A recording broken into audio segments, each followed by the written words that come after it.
Can't step to X, but if I wanna be the best alive in this game next, and there's some reckless shit that I gotta address. Up in this damn booth wearing a dress. Man, I can't even stress this enough. Damn, this game is rough. Y'all can call my bluff. I don't give a fuck. Damn, your vocals suck. Auto-tune you up. Mumbling amuck. Gucci gang it up. Chick-fil-A my cock like a 3 for Leyland Galen on a whaling tour. And it's hailing on him. Seen a river of fame and start sailing on it. Up in this YouTube shit, but I'm failing on it. So I get up on the mic and start wailing on it. Done some dumbass shit, but I'm bailing on it. Bitch, don't even fear. Start a new career. Come up on the rear. Bum up for the queer. Shed a little fucking tear for me, cause I can't get it up, but I'm ready to suck dick at the industry, which already came on my dress and made a big fat mess like a princess who's been undressed and forced into an incest. To alleviate my stress, I think I'll take a damn respite. Don't get me wrong, I'm ready to aggress. And that lion ass red can attest. When it comes to blood sports, I'm the fucking best. And if y'all wanna de-stress, feel free. I'm just here to impress and be me, while y'all are here to regress and be weak. Violent chic like Muhammad Ali, with a violent streak and a well-placed uppercut to George Foreman's beak. Why the fuck are y'all so meek? You won't hear a shit with that attitude. Especially not a planet that you boomers took and just ran it into the ground and juiced it up like a damn pomegranate and raped it like a righteous Islamic. Robbing the cradle of civilization like a bandit. But when I say that shit on YouTube, they just up and banned it. Said I want my channel back, I demand it. If you can't see the point of empathy, then maybe you should just die. Or sit your bitch ass in the corner and cry. Cause you reap what you sow, and you ain't nothing but a clone who thinks he's fucking grown. Pack your shit and stand, be a fucking man. Oh wait, your coward ass is already up and ran. I ain't trying to be woke, but I'm preaching to myself. I am you, we are one, and we are a sickness. Humanity feels for itself and nothing else. Selfishness and greed, but no one wants to concede. We're all fucking victims. We wallow in our own pain, looking for another motherfucker to blame. Talk on our asses like we got no shame, using those around us till we rise to the fame. Another wound that I can wear on my sleeve, making every bitch around me want to up and leave. It's only a matter of time before our chickens come home to roost. Maybe the best would be to tie a fucking noose and let the whole world loose. If you're gonna blame your problems on everyone else, then why not take the railgun off the fucking shelf? Cause what's the point of trying to be better, right? Fuck you, I'd rather fight. Cause the hope that I'm trying to ignite is way more important than who the fuck is wrong and who the fuck is right.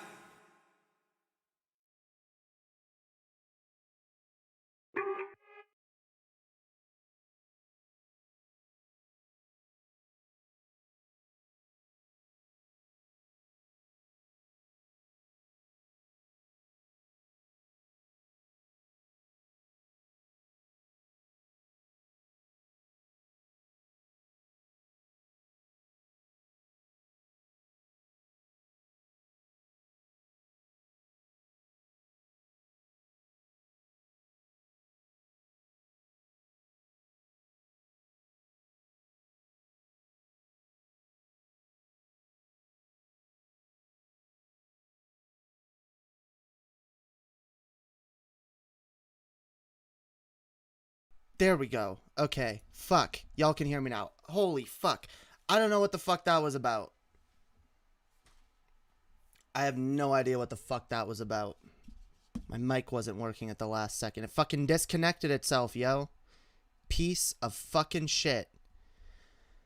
Well, I'm here now. What up, everybody? Yo, welcome. Welcome to the goddamn fucking show, yo. Yo. Yo, yo, yo. Rhymes iller than plague rats. Hell yeah. That's the shit, yo. That's the hope that I'm trying to ignite, yo.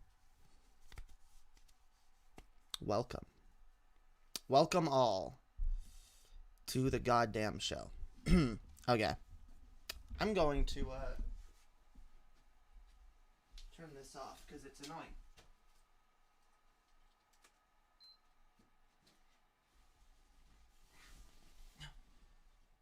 PS4 being loud back there. Nice eyeshadow, thank you. How's everyone doing tonight, yo? What up, Berserk? More delays than Cyberpunk, JK. I know, yo. I know. I apologize for that. What up, Zerdav? Heart to you as well. What up, Hyun? What up, Blaine Hoover? How's everyone doing, yo? I hope everybody is having a fabulous fucking night. More fabulous than my smudged looking lipstick. But okay.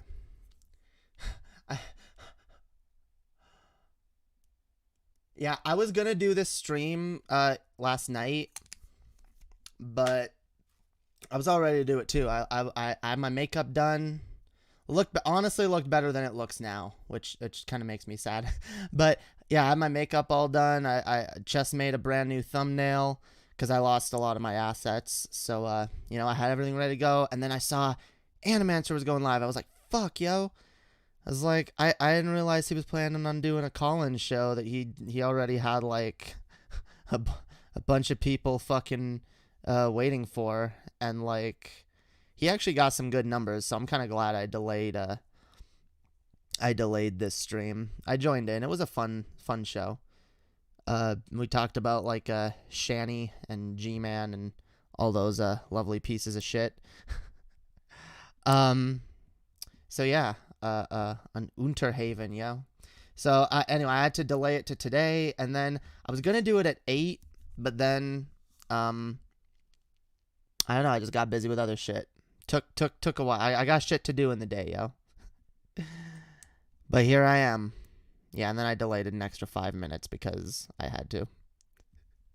And then to add to the delays, my fucking mic isn't working at the beginning. Yeah, this does have more delays than Cyberpunk. You are right about that.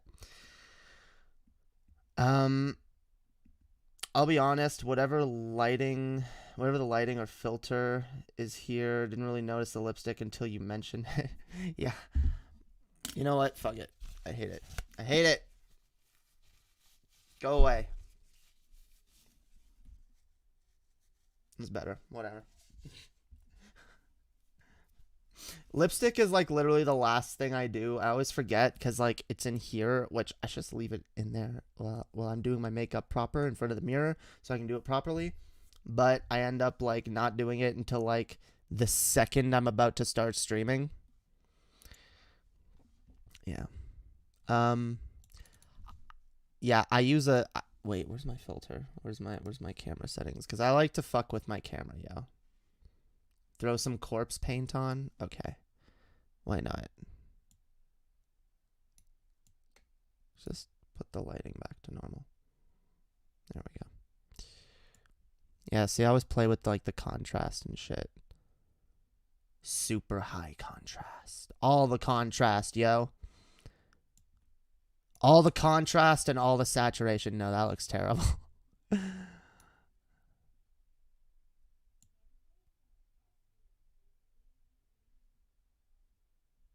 That's good enough. Okay. How y'all doing tonight, yo? Hope I already said that. I already fucking said that. God damn it. God damn it, Jamie. Get your act together. You're fucking garbage. You're garbage, Jamie. You're nothing, Jamie. You're garbage. Just like TJ. Okay. I love this top, by the way. Y'all like my top? It's like, it's sparkly and see-through. It's hot.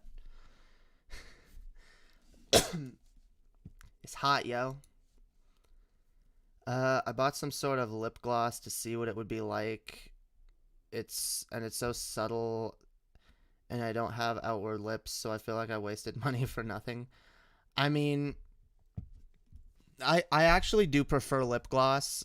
I mean, the lip gloss and the lipstick I've bought has all been very cheap, so like I maybe better lipstick would be better, but like maybe I'd like higher quality lipstick better, but overall I kind of prefer lip gloss cuz like it is more subtle, but it does have an effect, especially on camera.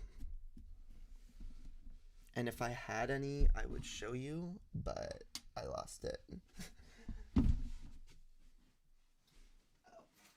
Oh. Probably inside. Y'all like my purse too? It's so sexy. It's got skulls on it. Skulls, yo. Skull Nation. I don't know where I went. Whatever. Oh, there it is. See, like, you should be able to tell. Like, it makes an effect on camera. I don't know about in person.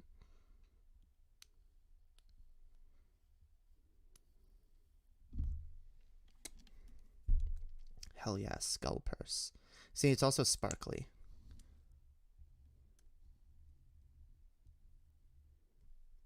Just like my eyes and now my lips. My eyes, my shirt, my lips are all sparkly. Sparkly. Okay. Okay. Lovely. Let's, homie,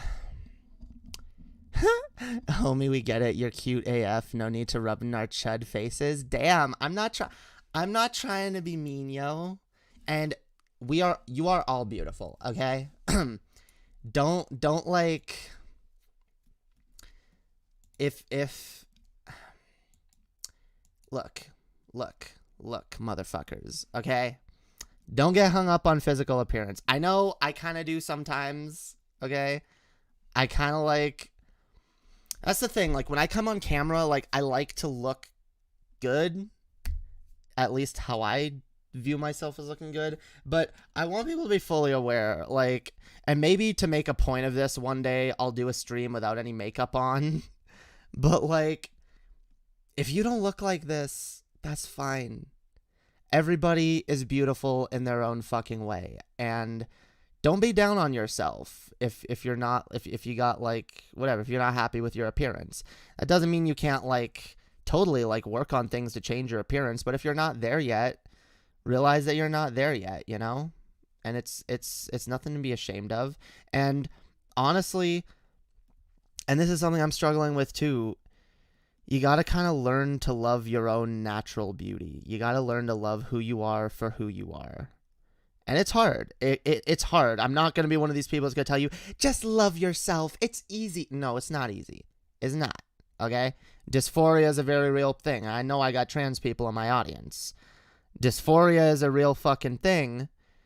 And it can be fucking hard. But just do you.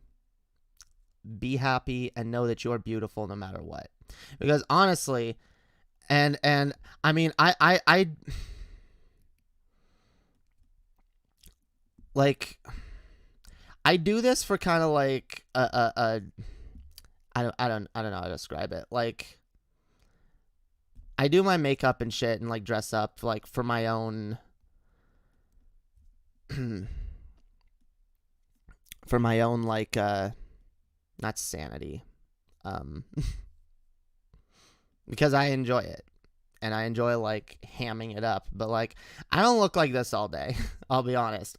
In fact, most of the day, I look pretty fucking gross by my own standards. I just look why? One of the things I really want to invest in, for example, is laser hair removal, because I don't like my face, yo. I don't like having stubble. I don't like that. It makes me feel gross. And I get fucking annoyed shaving every day. Like, holy fucking shit.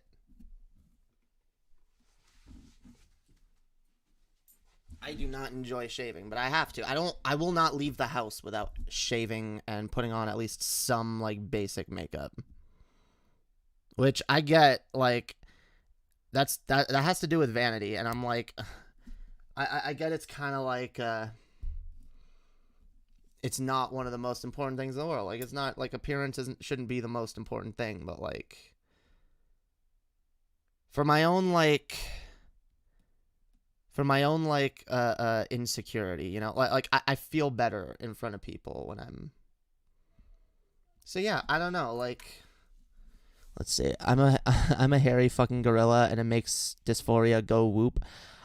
I feel you, yo. I've got a lot of hair too. I got some, like, European, I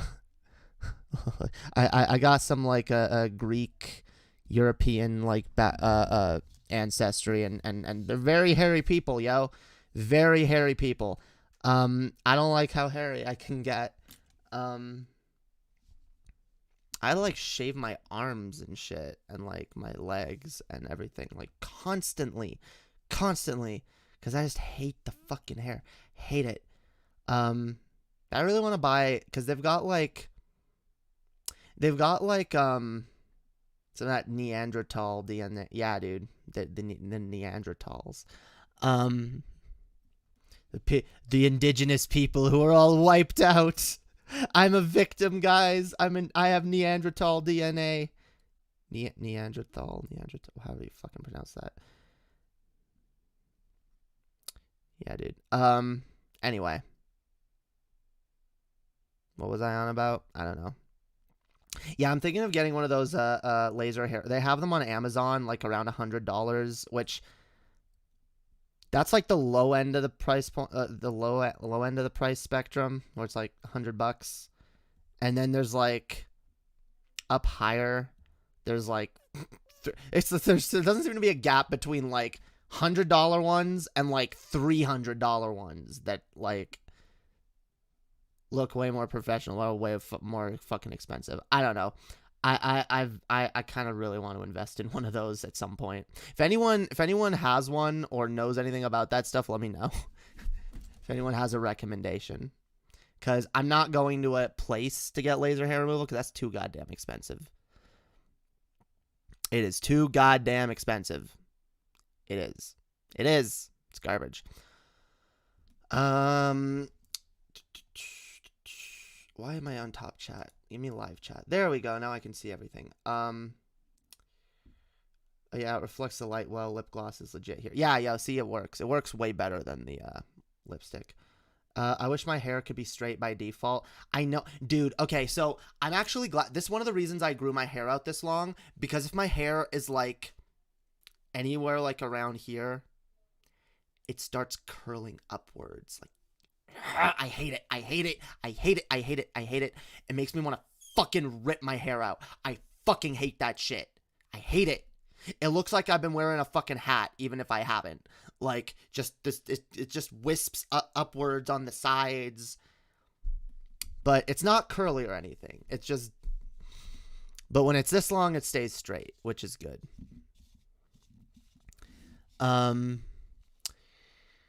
I'm non-binary, but the tricky thing is I don't really care about presenting in a way that seems non-binary, whatever that would be, but I do like the idea of expressing a femme side sometimes.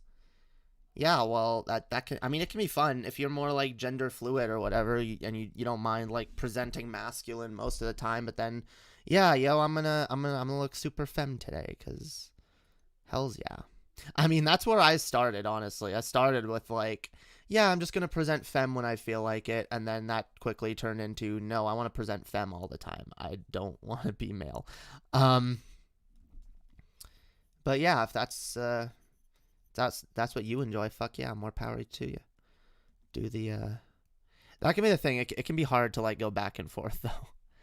I don't like my body or facial hair. I took a break this winter from shaving my legs, though. It's a huge time sink to shave 90% of my body, and it's not like I'm going anywhere lately. Yeah, I kind of, like, didn't shave my legs for a couple weeks, and then I shaved it all off, and it was, like, insane. I was like, oh my god, if they feel smooth again. I do prefer having shaved legs. That's why I really want the fucking laser hair thingy. The laser hair remover thingy. I really want one.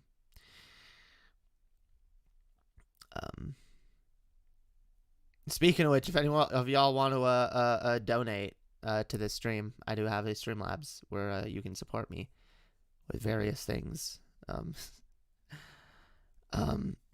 Also consider what is also consider Nair or a depleter. I don't know what that is. I don't know what any of those words are. Wish me luck tomorrow. Stint comes out in the afternoon. Oh, fuck yeah, dude. Awesome. Hope you do hope you're feeling better, yeah. I'm gender fluid too, but I hate feeling masks simply because it makes me feel guilty. My brain starts screaming trans-trender. I wish I could just capture the feeling of dysphoria and play it back on those days to prove it to myself. I know. Trust me. Like, dude, I really am sick of like the trans-trender narrative because it does like, I've had that internal dialogue too where it's like, you sure you're not just a trans-trender? You sure you're not just this? You sure you're not just I don't know. Sure you're not just a boy that likes dressing up in dresses sometimes? That's one of the things I hate about like the right wing and the way that they attack trans people, because a lot of their attacks are like, and not many people talk about this, but like, a lot of their attacks are shit that like could really like sit with a trans person and make them feel like garbage about themselves. A lot of the fucking shit that gets said out there on the internet in general, you know, like women TERFs, I should say, going out there and being like, trans women are just misogynistic men. Trans women. I had someone like come on my in my comments and like spam that on a number of different videos, be like, and their YouTube name was that too, and they just like started commenting on my videos.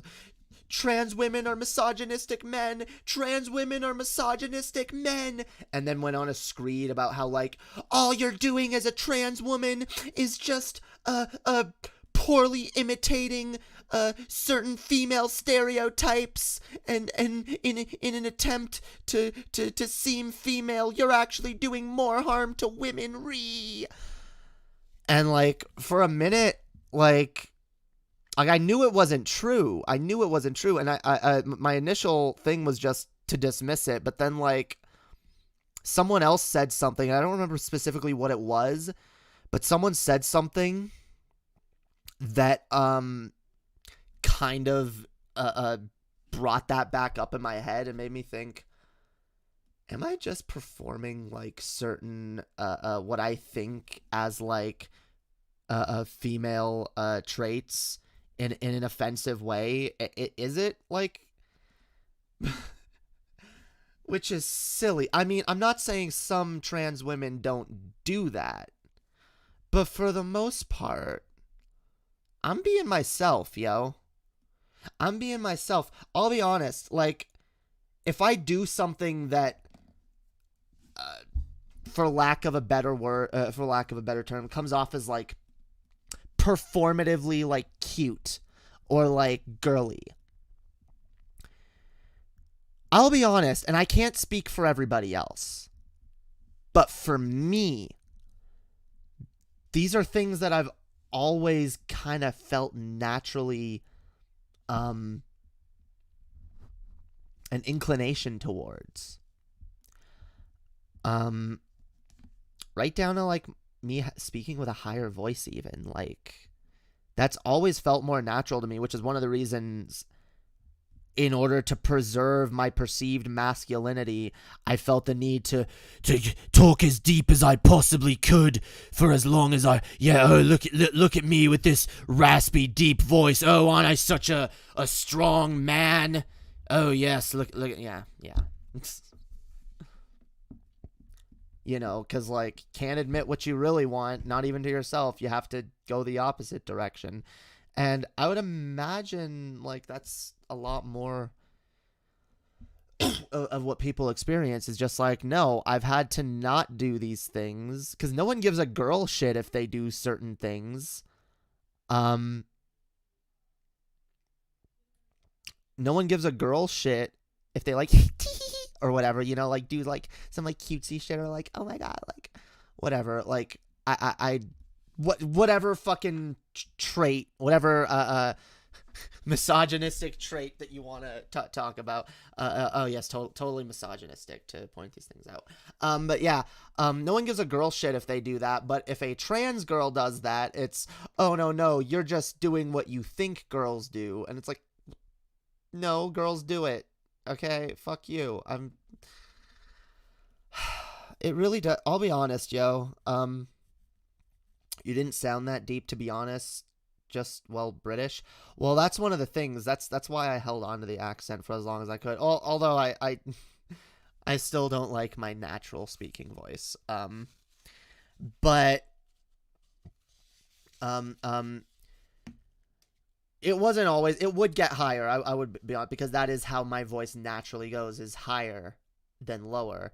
But I did do things where I would try to like, you know, I would try to like talk like this for the most part, and then I'd be like, oh, you know, I'm talking like this now, and now I'm talking like this, and now I'm talking like this, but then I'd always try to get back to this, you know, the fuck you motherfuckers, I'm Jae motherfucking Darké, you know. Holy shit, that felt weird.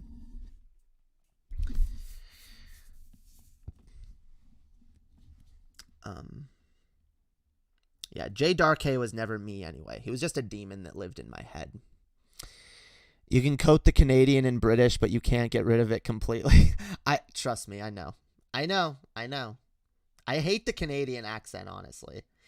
I feel like I sound way more American now, though, than I ever did, which is cool. In fact, I said, you know what? I speak more American than some fucking natural born Americans. Yep. I was giving TJ shit for this earlier, yo. He pronounces words weird, yo. Like rum, yo.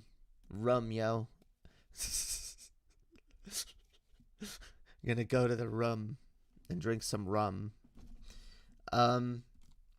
Maple tea, yes. Maple tea, exactly. Do you think trans individuals and gender abolitionists are naturally in conflict, as Destiny seems to believe?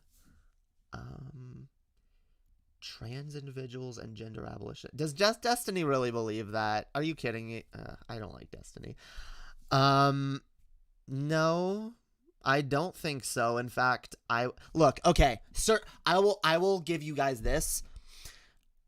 A certain brand of the term gender abolitionism can be in conflict with trans identities, and it's actually a position that I used to hold for a brief amount of time, which is, why call yourself trans? We need to get rid of all gender ideology. In fact, that would help trans people more. So you calling yourself trans is kind of dumb.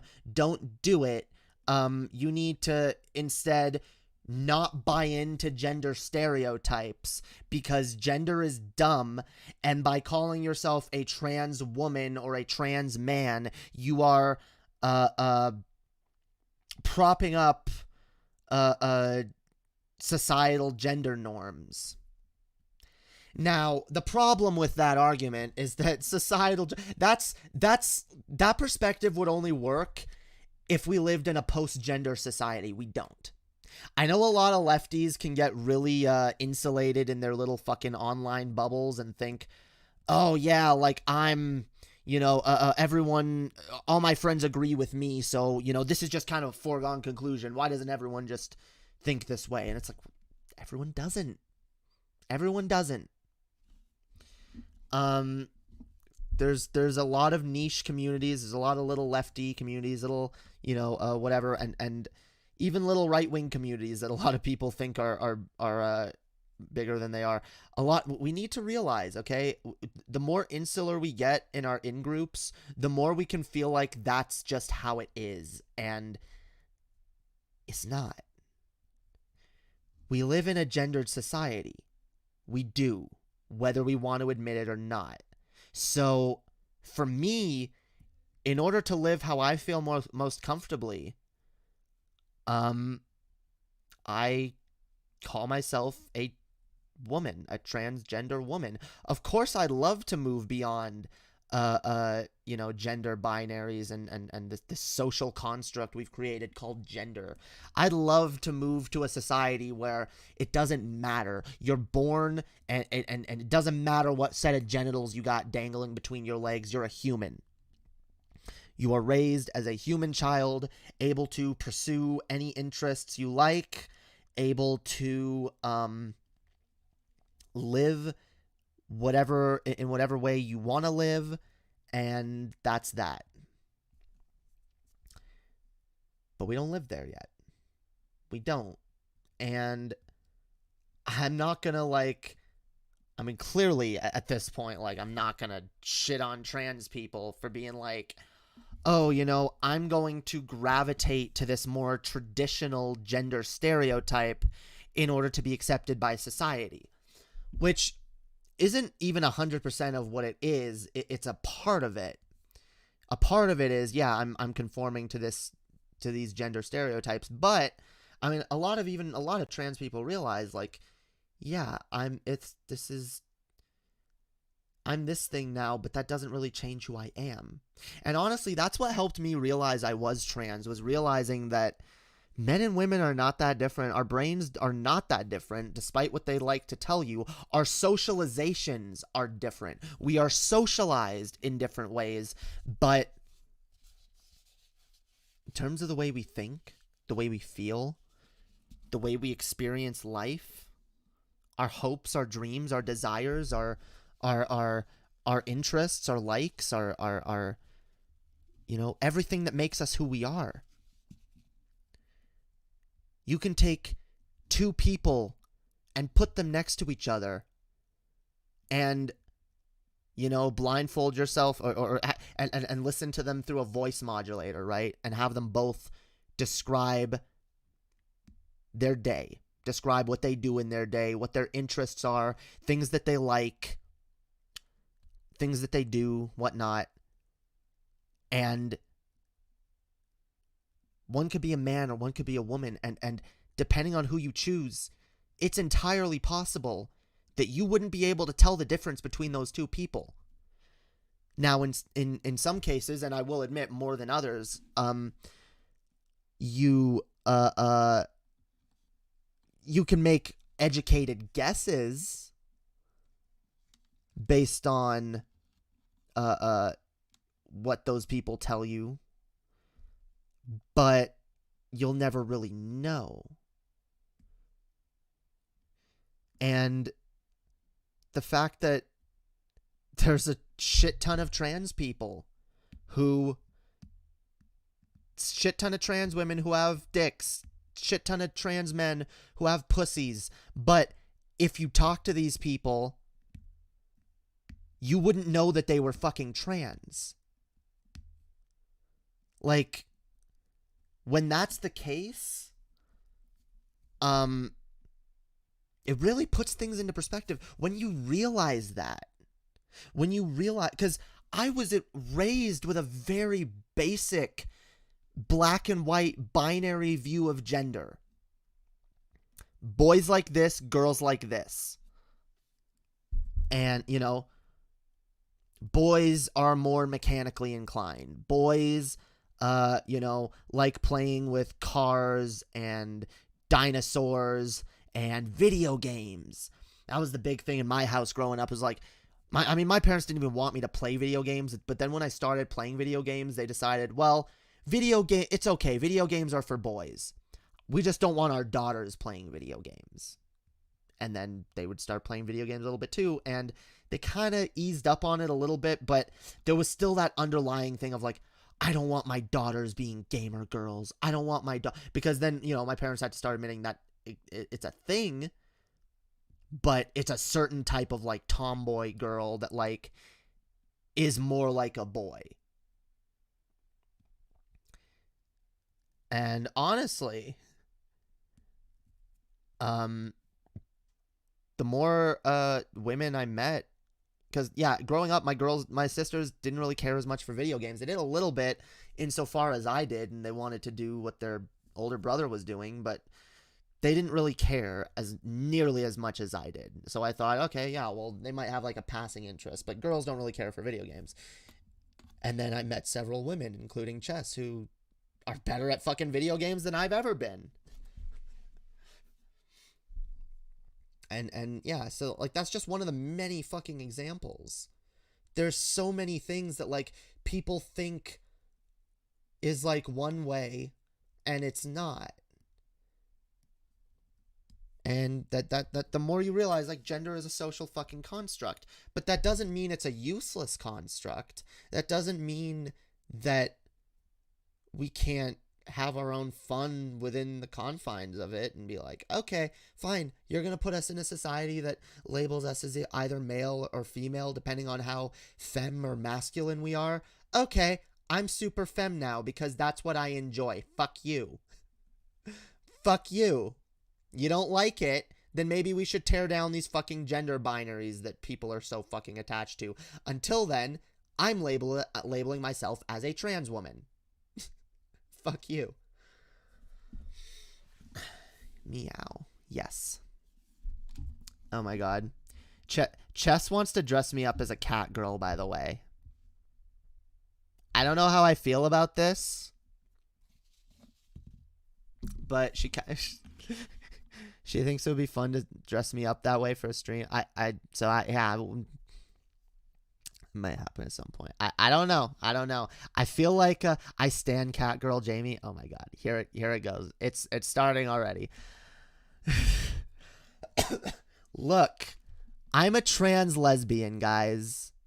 There's certain stereotypes that I don't necessarily want to lean into. Okay, the chat's already on board. I can't avoid this now. It's happening. I love you guys. Question. God damn it. Why is my voice already going? Question. How much does biology inform gender? And it's question is how much does biology inform gender? And it's very little. Yes, it is very little. Let's see. Holy fuck. I'm getting distracted by the chat. I gotta move on to content in a minute, but I'm gonna wrap up. Yo, what up, Super Saiyan 0? Normalized androgyny instead of infinite gender expressions. I mean, look, I'm fine with infinite gender expressions. I'm fine with androgyny. I want to normalize all of it. I want people just not care anymore. Don't tell Thunderfoot he'll make a 2-hour video against you. Yeah, dude. Gender is a... No, wait, what did I say? Yeah, gender is a social construct and it has no root in biology whatsoever. I didn't say whatsoever. It probably does have some correlation, okay? But correlation doesn't equal causation. There might be some correlative factor. Oh, there definitely are. To like... What is often the case. But that doesn't mean that it's in a box. That doesn't mean that's how it is. It's rigid. Yeah, only my brother was allowed to play video games, but me and my sister weren't. Yeah, that's really fucked up. I always hated that because like my mom especially would like refer to my little sister as, because I remember my youngest sister, like I was, because my older two sisters weren't really into video games that much, but my younger sister kind of was a little more interested because, I mean, I fucking raised her for the first 6 years of her life. We spent all our times together, and she looked up to me, and she wanted to be like me, and she wanted to play video games too. So, you know, I would, you know, show her various little video games and shit, and you know, my mom would be like, I don't want you turning my daughter into a gamer. Ugh. Like, she would literally say it like, a gamer. A gamer. Oh my god. You're gonna turn her into a gamer. Ew. Like, even though my mom likes video games. No joke. My mom likes video games. She grew up with a Commodore 64. Would tell me how much she loved playing that thing. she enjoyed playing like Animal Crossing and shit with us as a kid. Like when we got Animal Crossing, she made a character in our town and played a lot of that. And she never got like super into video games, but she was a casual gamer. She still is. She has a DS that I gave her like 10 years ago. Still fucking plays with it. Still uses it. Like, what if like imagine the hypocrisy, but like, yeah, gamer girls, ew, gross. Like, fuck off. Gamer girl power. Yo, girls need to take back gaming. I'll be fucking honest. Gamer girl power, yo. Let's take back gaming. I love you too, Kaorian K. My parents were pretty hardcore Christian fundamentalists, but they didn't really care if my sister played games. Yeah, I don't know. Some fundamentalists care, some don't. I don't know why my parents did.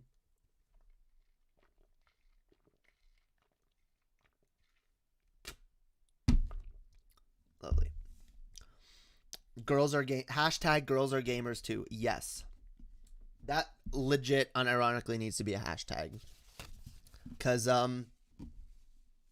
for a number of reasons. Because honestly, gamer culture has been and I know some people are gonna get mad at me for saying this. Probably not anyone who's watching right now, but I don't know. Gamer culture has been kind of taken over by a very douchey male sort of presence. It's not even, and I'm not saying, by the way, I'm not saying male equals douchey. I'm talking about like because I don't want to call it toxic masculinity. I want to call it like douchebag masculinity, because it's like it's a subset of toxic masculinity, but it's very douchey. Y'all know what I mean. It's douchey. There are some legit gamer girls that aren't thoughty. Yes. I don't know what you mean by that, but okay.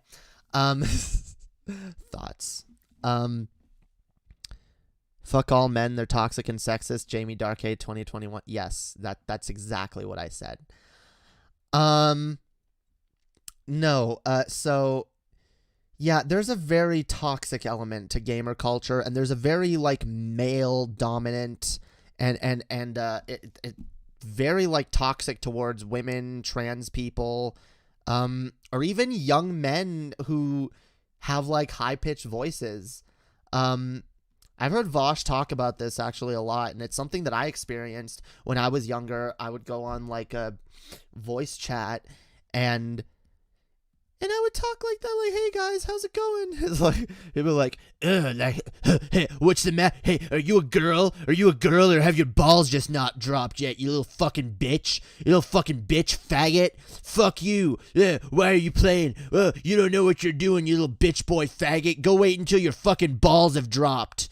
Or like, "Oh, you're such a little girl. Why don't you go wear a dress and have a tea party?" Like, and I will admit, a lot of that shit has kind of died down. It's not quite as acceptable these days, but it happens. It happens. And then yeah, whenever you're a woman, it's like, hey, there's a chick in the chat. Hey, show me your tits. Show me your tits, yo. Hey, there's a chick. Hey, you want to suck my dick? Hey, what city do you live in? You want to meet up and suck my dick? Hey, add me on Snapchat, yo. I bet you have giant rockin' fucking titties, yo. Send me tit pics, yo. Like, holy fuck. Holy fuck. Yeah, it's very toxic. So you know what? Yeah, women need to start taking back gamer spaces and being like, nah, fuck y'all. Women enjoy gaming just as much as men. In fact, again, most of the women that I've met are better at games than a lot of dudes that I've known. So I mean, it was annoying to play online, and then you get some edgy 12-year-old spouting the N-word. I mean, that's annoying too. Oh, you're a squeaker in Xbox Live era. That shit was the worst. Yeah, dude, it was. As a gamer girl, I love dicks. Hells yeah. I love girl dicks. I'm not as huge. I mean, yeah, there's some dudes that are hot, but I don't really prefer dudes. I got mildly creepy with girls online, but I never sexually harassed them. I would ask them if they were single, though. Lol, my bad. I mean, I don't think that's the worst thing ever. It can be kind of annoying if you're a woman and like every online space you go to is like, hey, baby, you single? You know, but like, I think if you're going to do something like that, it's way better to like have a conversation with them first, start it, you know, chat with them. Don't just do the, hey, you say, and by the way, I'll say this actually. I wouldn't use that question at all, really. I'd just be like, if you want to get to know women online, or anywhere, just be friends with them, honestly, dude. Like, a lot of dudes really do see things like, as terms of, as far as friendship with women go, if it does not have a path towards, if there's no path to sex, to actually having sex with that woman, they will not bother. And I'll be honest, that's kind of a shitty way to be treated. And I'll admit, I've treated women like this in the past too. Where, you know, I start to kind of hit it off with someone, and then I drop some hints to see, hey, are you single or whatever? It's like, oh no, I have a boyfriend. It's like, fuck you, bitch. Whatever. I ain't wasting my time. I have enough friends. Oh my God. There is no dumber fucking, there's no dumber stance you can take, because honestly, you want to meet women? What's a better way than making friends with women? Even if she's not someone you're gonna fuck or end up dating, making friends with women can still benefit you in the long run, even if all you've done is made a really good fucking friend. Like, holy shit. Like, I really don't get the people that don't want to be friends with the gender they're attracted to. Like, I really don't get that. It's so dumb. And again, if you look at things more the way I do, where it's like, yeah, this is all fucking subjective. Boy and girl are just labels, okay? They're just labels prescribed to you based on what genitals you had when you were born. It means nothing. And when you start realizing that more, you're like, oh shit, like, people are people. Men, women, trans people, non-binary people. They're people. We seriously need to stop othering people, dude. And that's one of the biggest, like, issues with, like, our society. It's like, yeah, like, men and women are kind of socialized in a way to, like, view the other gender as something different, something alien, a different species. And that's not the case. We have a lot more in common than not. I've never entertained the company of a woman that I wasn't fucking. I really do think that's a mistake, dude. You could potentially be having, like, some really fucking meaningful friendships with women that, again, look, especially as a man, as someone who's been socialized as a man, it would definitely benefit you to learn how to talk to women that you're not trying to fuck. Learn how to interact with women. Learn how to have a relationship that's not based around, I want to fuck you. What's Myers-Briggs? A very it's a personality test, and I don't put much stock in it at all. I've taken it before. It's not that interesting. I do in a work situation. I mean, that's a good step, but, like, you're kind of only doing that because you have to. When you get used to actually interacting with women in your personal life, because imagine this, you got, like, some female friends, you know, and now that you have female friends, now you meet, like, a different woman that you're actually interested in sexually, you know. Now you got someone who kind of understands how women think, who can give you some advice, you know? You can actually talk to her about, hey, what do you think she'd like? Or, you know, hey, she's kind of, or you have this in common with her. Maybe you'd understand this, or, you know, or just like now you know how to talk to women better because you've done it in a context that doesn't have the added pressure of I'm trying to fuck this person. Those stakes aren't there. I'm a lesbian and most of my friends are female. That does tend to be I mean, I don't know. I've known a lot of lesbians that have like a ton of female friends, and ones that don't, ones that like hanging out with dudes. Depends on your personality. I mean, me personally, like, yeah, I've always gotten along with women way better than with men. But that's another thing that I've been working on and trying to realize, like, there's a lot of men out there that, yeah, like I shouldn't view them as this different creature either. Just like it was wrong when I was raised to view women as a different creature. We're all people. That being said, just based on like how men are socialized versus how women are socialized, I do tend to get along with women better. I'm an introvert. Most of my friends are imaginary. Okay. Guys, this is the last thing I'm going to say before I move on to the actual content.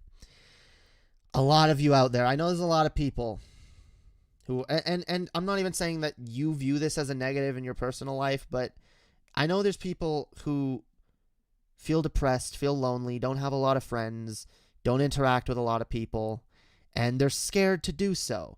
I understand social anxiety is trust me, I have it too.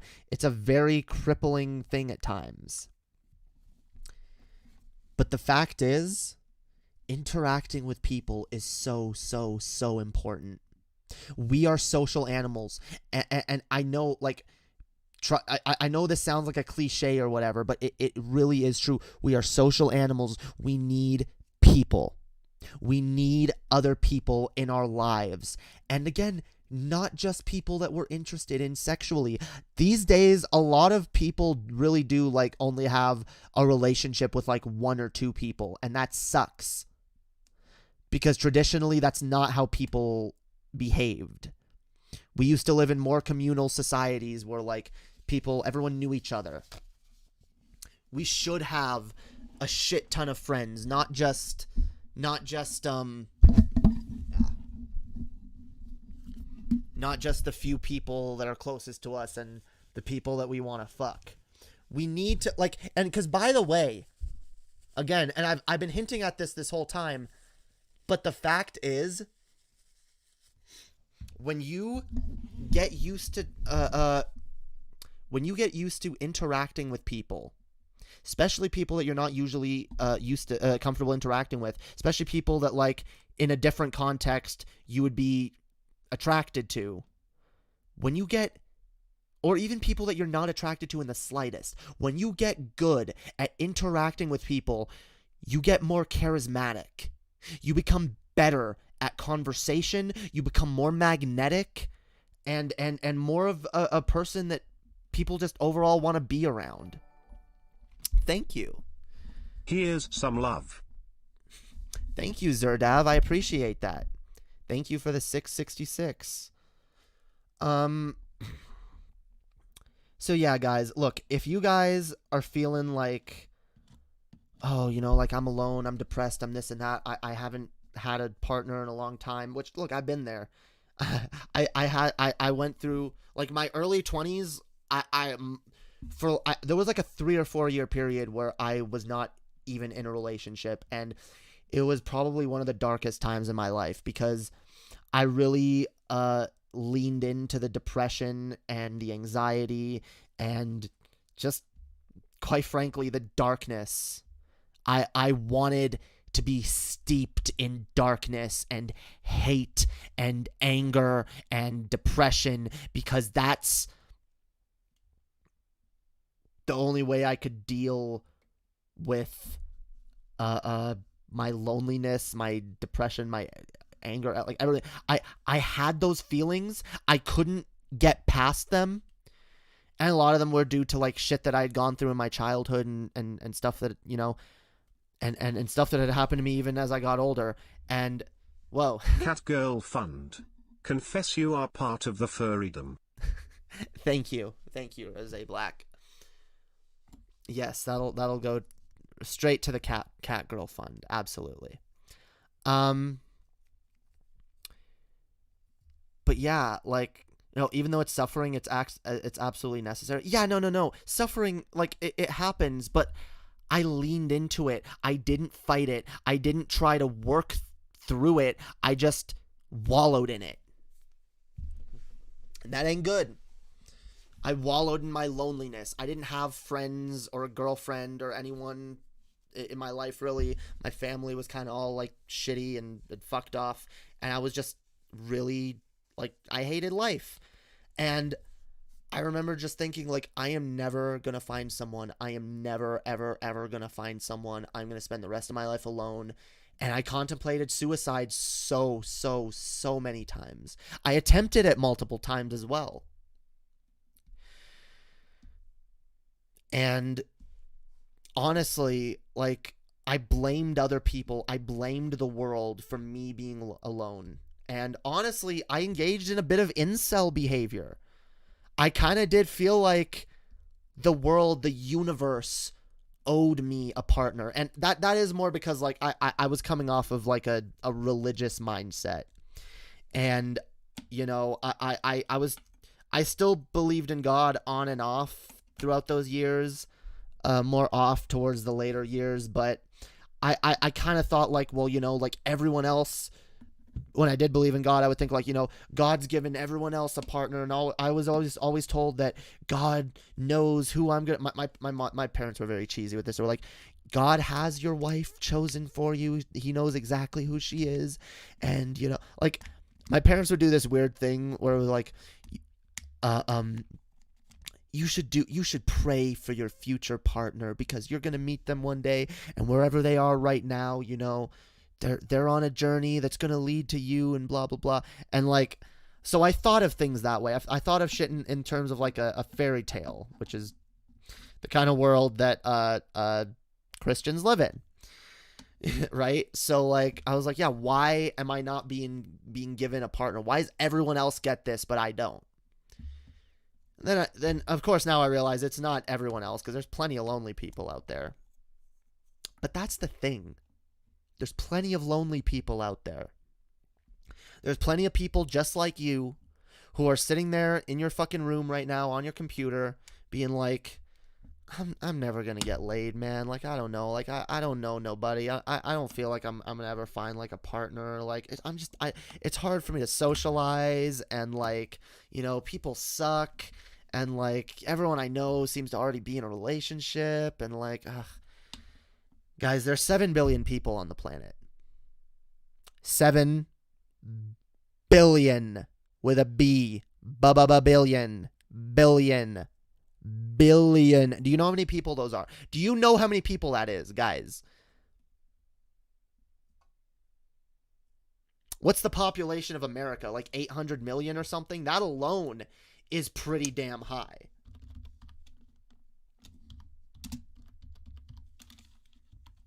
Actually, I'm going to check that just to make sure I'm not talking out of my ass. Oh, no, it's, wait. Okay, never mind. It's 300 million. Okay, whatever. Still a lot. A lot of people. A lot of people. A lot of people. Think of just 300 million people in America.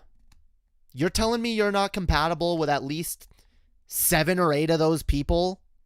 You think you're that unique? I'm sorry, guys, but, I hate to tell you, you're not. And that's not meant to, like, that's not a bad thing, okay?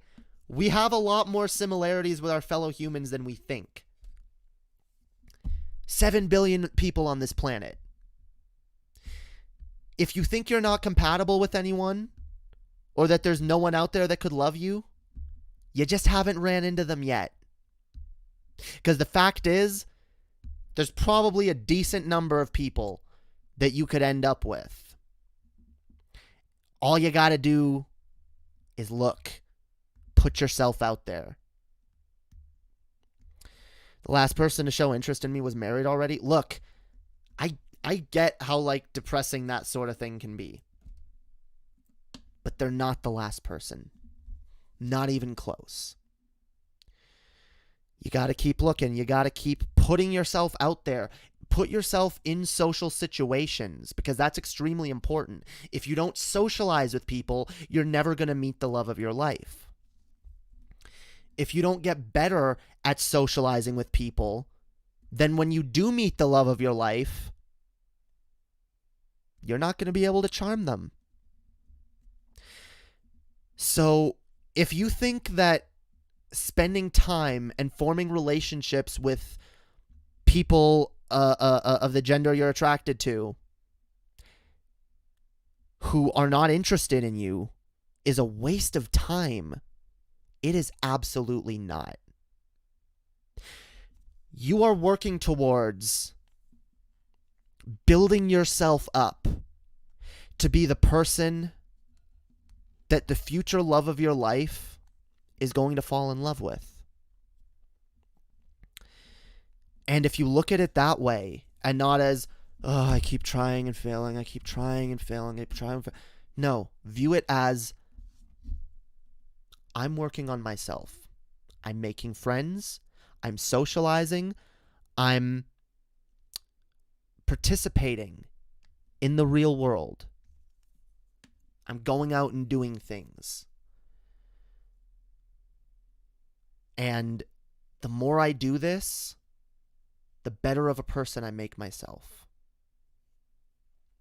Because I'll be honest, I didn't start losing a lot of my worst opinions until after I had started putting myself out there and saying dumb shit in the open and just being around other people. I learned social skills. That's something you have to learn. You're not born with it. You have to learn it. You really do. It's a skill. And a lot of us are raised in really shit fucking tier environments, piss poor environments, where we're not taught those fucking extremely valuable skills that are imperative to survival on this planet. Abso-fucking-lutely are. Okay? And if you don't have those skills, don't think that it's too late, because it's not. I didn't start learning social skills until I was in my mid-20s, okay? We can all like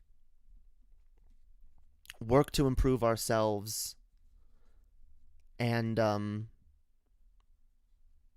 hell yeah. Seriously, guys, don't get so caught up in like, I gotta find the one. The one will come, okay?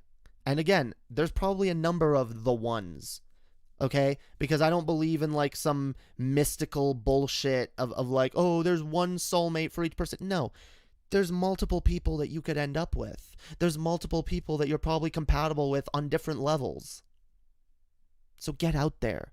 Meet people, socialize, learn those skills, get better at being around people, making people laugh, interacting with people, and eventually you'll find that person.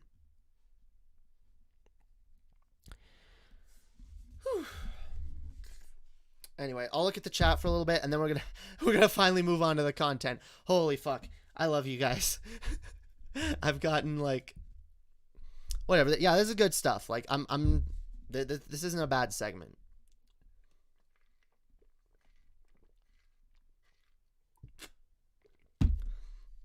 It's just the kind of discussion I normally would save for the hopium hour.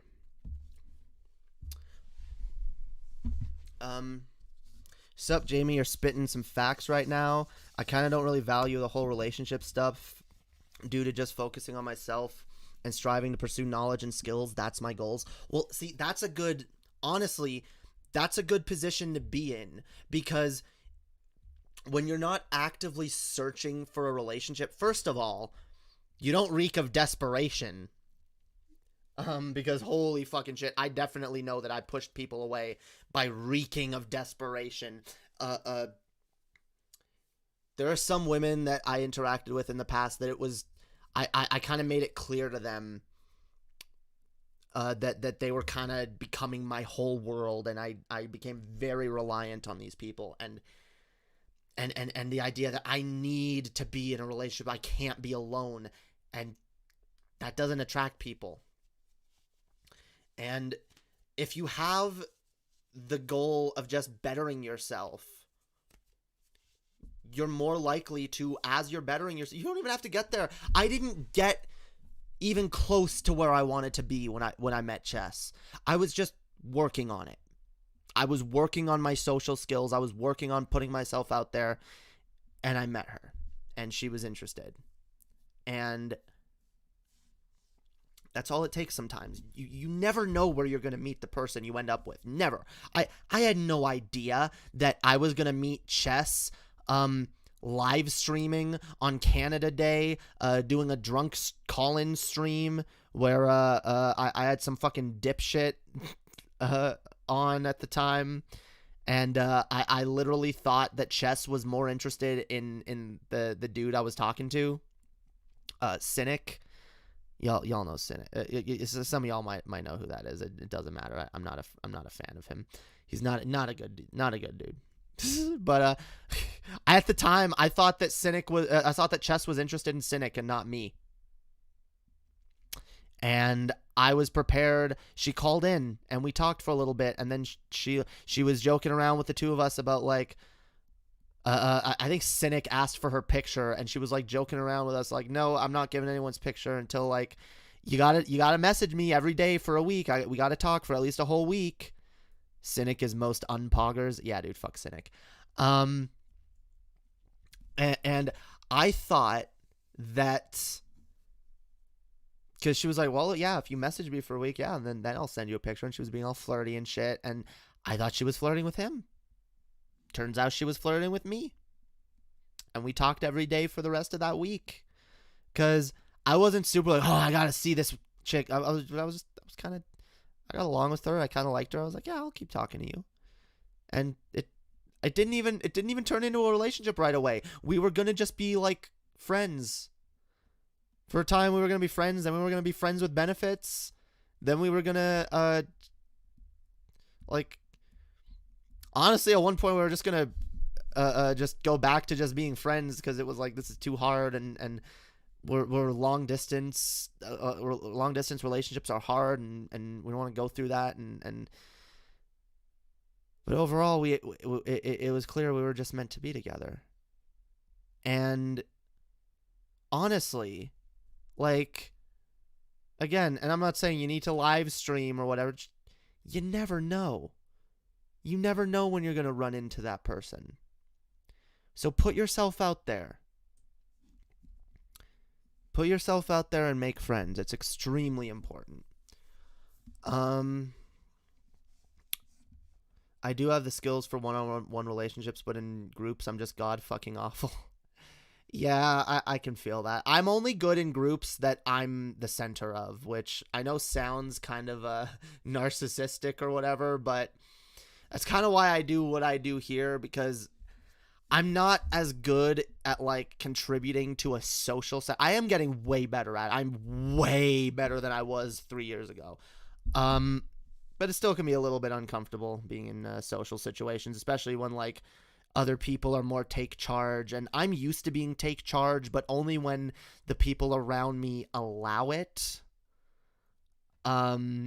Which, I mean, again, in a setting like this, I kind of have all the power in this dynamic, whereas in a group of friends where other people are clearly more dominant than I am, I end up kind of just sinking to the background. But you got to learn in those situations, even when it's hard, even when it's uncomfortable, to just, you know, make yourself seen and heard, and get better in that. Just get better and interacting with people. I'll say this one last thing. There's a really good channel out there called Charisma on Command. I really like that channel. The dude, what's his name? Charlie? I think that's his name. Something with a C. He does some really good videos on how to better your speaking skills, your charisma skills, how to get better at making jokes, interacting with people. Even gives a ton of good dating advice. So yeah, go check out that channel. It's a really good channel.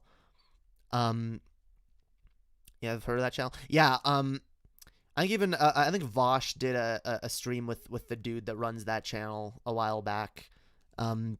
He's a lot less political. He mostly just sticks to charisma shit, but his channel is really fucking good. So maybe try watch some of that shit. Get better at interacting in groups and being around people, and you know, it's a skill worth learning, yo.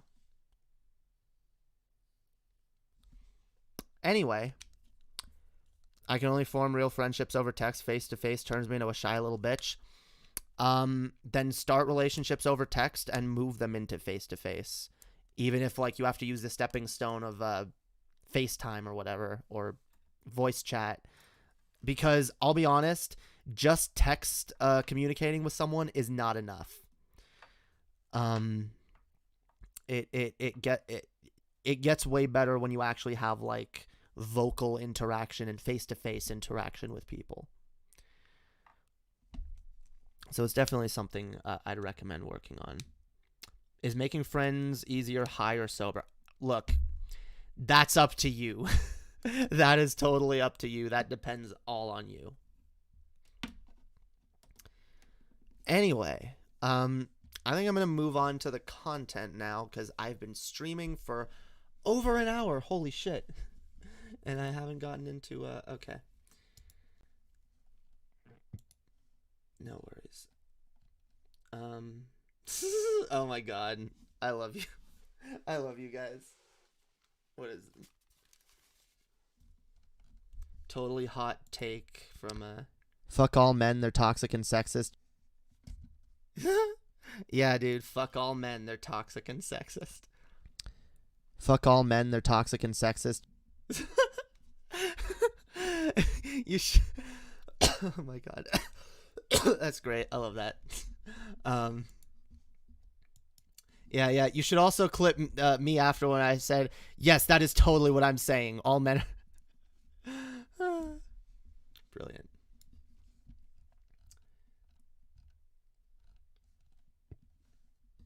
Good thing I'm not big enough for that to get me canceled. Hells yeah. Okay. So let's take a look. Let's take a look at well, I guess I'll just talk about this a little bit first because it is in the thumbnail. So yeah, fuck Mitch McConnell for one. Let's see. Hold, what is this site? Okay, whatever. Stupid ads. Okay.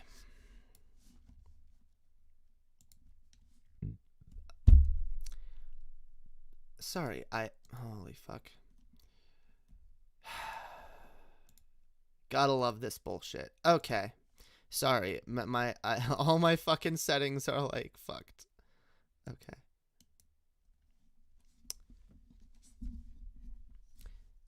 Yeah, I don't know if I've actually mentioned that on this channel, but my hard drive died the other night on like Friday. No, what day did it die? Yeah, I think it was Friday. Yeah, because me and Annie were gonna do a stream, and fucking hard drive just fucking died. My solid state died, so I had to buy a new one. And I lost a shit ton of fucking shit ton of files and content. What is this? What is this? This isn't. Why is this ad here? Okay. Holy fuck. Holy fuck these ads. Holy fuck. Where's my ad blocker? Don't I have ad blocker on? Whatever. I don't care. Holy fuck. Come back. Senate vote. McConnell opposes Trump impeachment trials constitutionality. So, yeah, McConnell's against the impeachment thingy. Fuck McConnell. Okay? Look, I'm not gonna read this. I don't care. Trump needs to be impeached, and he's unfortunately not gonna be. Like, it's not gonna go through. Like, it does seem like this is just gonna go nowhere. So whatever. McConnell's not gonna do a token gesture in order to take a final stab at Trump. I wish he would, but he didn't. So he's a piece of shit. Jamie, why do you love McConnell so much? I don't. I despise McConnell. And I don't know. Chess just put this in the thumbnail because that was news yesterday. And now I'm pretty sure there's other news on the impeachment thing, which is more recent. So let me take a look. Wait. Let's go over here. Canoes. Let's go to the canoes, dude.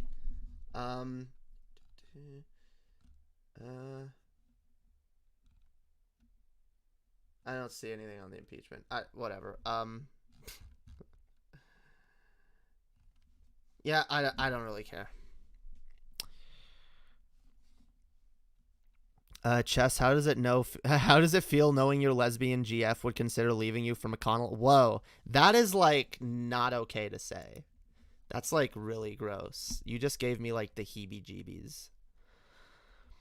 Can't they try to get Trump on his tax stuff? If you hit the head, if you can't hit the head, go for the stomach, I say. Yeah, I don't know. Apparently Trump isn't even going to show up to the impeachment hearing, which I think should hurt him. I think that should make it an automatic loss for him, but unfortunately, the reason he's not showing up is because it's apparently a wash. So, yeah, seems to be a waste of time. I don't know. I still think he needs to be impeached because I think it's important that he not be able to run again. I think it's important to not set the precedent that a president can do what he's done and not get impeached. But, yeah. They need to stop wasting their time on Trump. He's irrelevant. No. Like I just said, this is about setting an example. This is about, like, this not being okay. The shit that Trump did is not okay. Okay? And we should not have a standard where someone just gets away with all the shit he's gotten away with. But he will, because the Republicans are not going to vote to impeach him anyway. So it's a wash. Anyway, that's enough of that. I want him to run, but only as a third-party candidate. Oh, yeah. No, like, I see a lot of people worrying, he's going to run again, guys. He might have a chance. No. Trump is not going to win, whether he runs for the Republicans or for a third party. But, and if he does run, it's actually, on the contrary, it's a good thing. If Trump runs for a third party, all he's doing is splitting the Republican vote. A Republican will not win, ever again if Trump actually makes a viable fucking third party that's an alternative to Republicans. Like, yeah, no, it's so, yeah, whatever.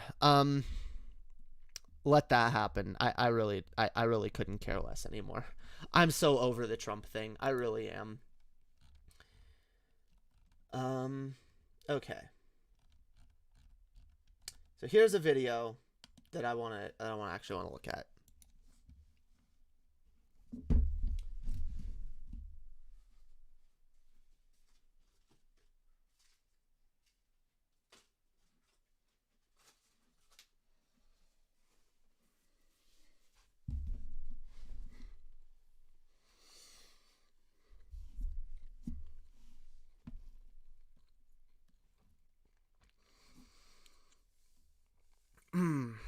Look,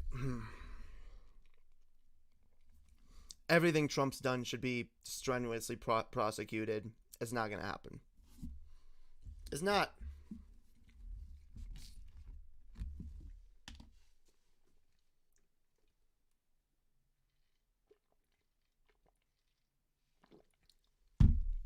I'd love to see Trump held accountable. That's what I want to see. That's why I care, because it's about accountability. But, we live in a country where the highest ranking officials of this country do not have to follow their own laws. So, what do you guys want? Corruption's everywhere, yeah. The bourgeois never get punished until they threaten their own. Yeah, pretty much. And even then, a lot of the times, still, no punishment. Anyway.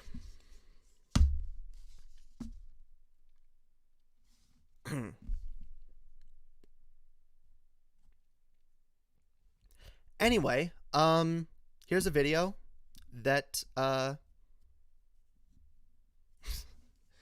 on, okay. So here is a person that, Chess found, who is, I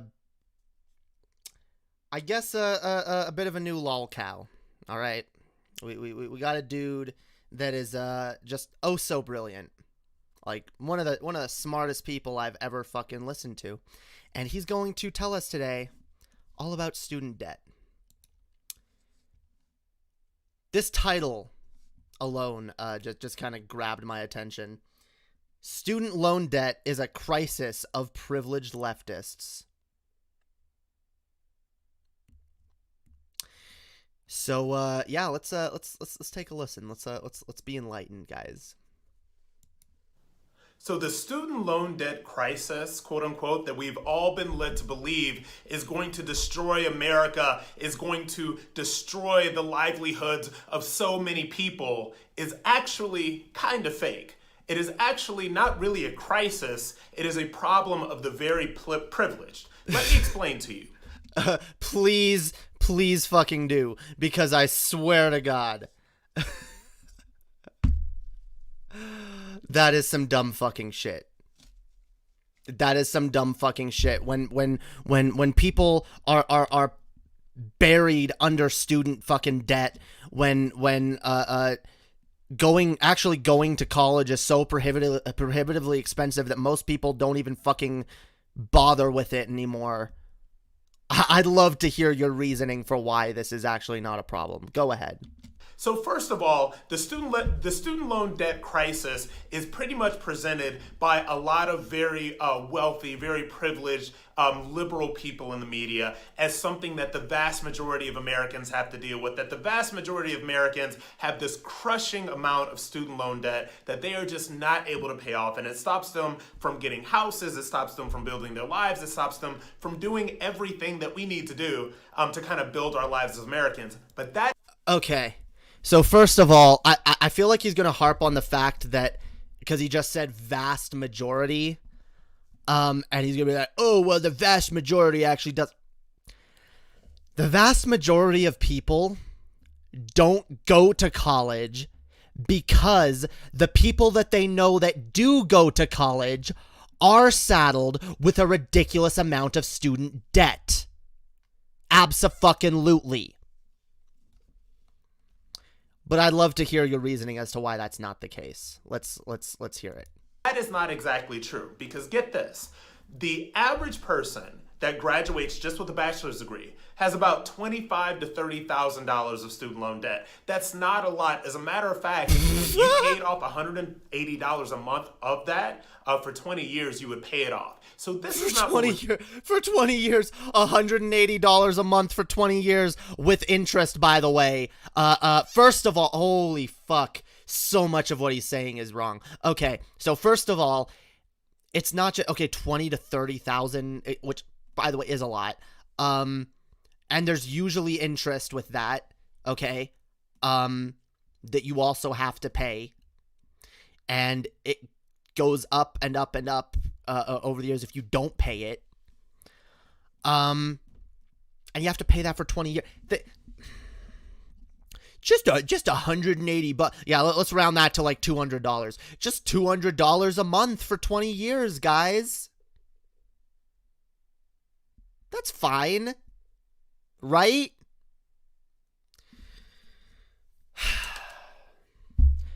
The problem is that a lot of the people that are in student debt don't even have fucking jobs that are helping them pay that debt off. There are so many people that have gone to college and still just work a minimum wage job. Now they have student loan debt on top of it. But even if you do get a decent job, that's still a lot of money, and that's still a giant risk that a lot of people are afraid to take, and I don't blame them. I didn't want to take that risk. I didn't want to take that risk when I was in Canada, even though the fucking public education system, that it's way easier to get your college paid for in Canada, okay? That's what I'm going to say. But I was still afraid of any debt. I didn't want it. I don't want debt. I don't want to have to, like... I don't want to pay a bunch of money to go to school and then be not able to get a job but still have to pay off this fucking debt. Are you kidding me?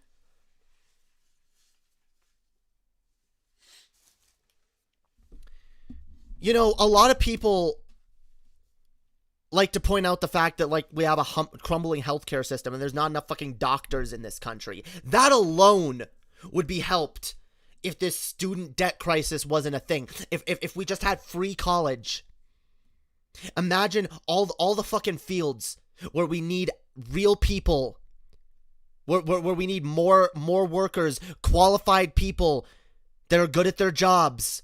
Think of all the fucking teachers that get hired just because they need someone to fill the position. Teachers that hate their jobs. Clearly, that's not what they want to be doing, but hey, it's what they know how to do. It's the job they got. That applies to so many things. And that's how it's gonna be as long as there is a barrier to entry when it comes to certain fields of employment. Certain necessary fields of employment, I might add, that are extremely important to our society functioning. Anyway, let's listen to a little bit more. We're talking about here. The people that come up with the vast amount of student loan debts, when we're talking $100,000, $200,000, $300,000, are people that have decided to go get advanced degrees. They've decided to go get doctorates. They've decided to go to law school. They have decided to become medical doctors. They have decided to do all of... They decided to become medical doctors or lawyers. Yeah, again, dipshit. Things we fucking need. Things we fucking need so our society can... What? They just decided to go get doctorates. They just decided to go and get... Like, holy shit. You realize you're referring to this with the same kind of derision that most right-wingers refer to, you just decided to go get a gender studies degree or a sociology degree. Like... No, these are actually important fucking degrees. We need more people in those positions. And it shouldn't be fucking... The barrier to entering those positions shouldn't be your fucking wallet. It shouldn't be how much money your family was able to fucking accumulate before you were even fucking born. What the fuck is that? Because most of the people that are actually able to go to fucking college and not have to worry about that shit are fucking rich kids. Most of which who don't even have the drive to be fucking doctors and help people. They just want, like, the respect of being in a position like, oh, look at me, I'm a doctor, I'm so important. Like, and you really do get that sense from talking to a lot of fucking doctors. How many fucking poor people would be just as talented, even more talented than the shitty fucking doctors we have now? Fuck you, dude. Oh, you're getting doctorates, becoming doctors. Ooh, look at me. I want to become a medical doctor with my life. What a spoiled, entitled fucking kid, yo. What a dumb fucking idiot going and getting a fucking medical license. So that you can heal people. Fuck you. Holy shit. And yeah, by the way, that again is one of the reasons. That's one of the reasons most people go for the fucking cheaper degrees. because they're like, okay, I am not going to go into that kind of debt. And let's be honest, medical school is hard. Okay, it's a lot of work. That's why I'll never do it. I'm not cut out for that shit. Imagine paying money to go through all of that and still be in debt when you come out. There are literal doctors that still can't pay their fucking medical debt off. They have a job as a doctor and they're still underpaid. They're still trying to pay off those fucking debts. Holy fuck. Yeah, they'll call it spoiled no matter what degree it is. You spoiled, privileged fucking doctor wannabes. Like, holy shit. Oh my god, this guy is so dumb. I didn't listen to this video before. I listened like the first 5 seconds of it. So like, holy shit. This is dumber than I thought it was going to be. Let's continue. All of these things, which by the way, it enables them to make a lot more money over the long run. So when we're talking,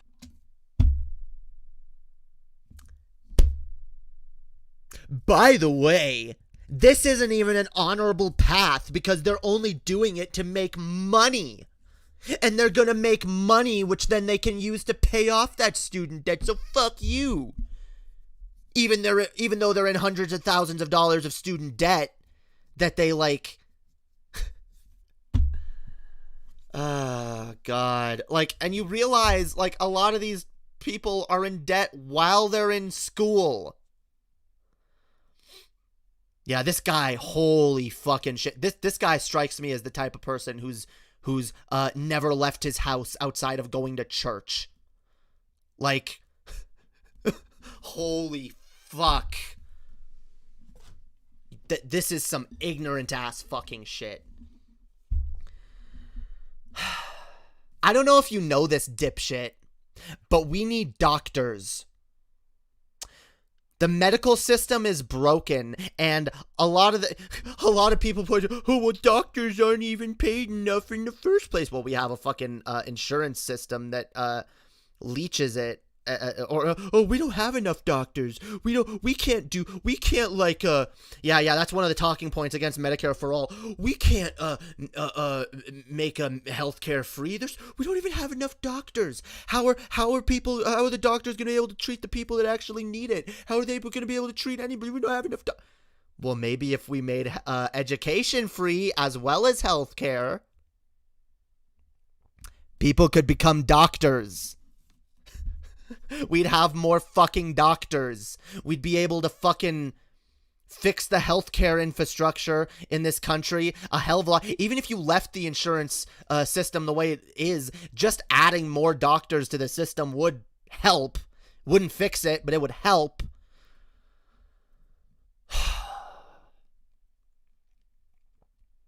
And yeah, these fields should make money, but again, they don't make as much money as you think. Not all doctors are super fucking wealthy. Some of them are. Then there's some that are go through fucking, have gone through medical debt, have gone through medical school, weren't able to get jobs, or were able to get just some shitty job as like a fucking ER doctor or some shit. And they're overworked and underpaid. And everything they get paid, a chunk of it goes to paying off that fucking medical debt. That student debt. Okay. I'm going to take a deep breath, and then I'm going to keep playing it.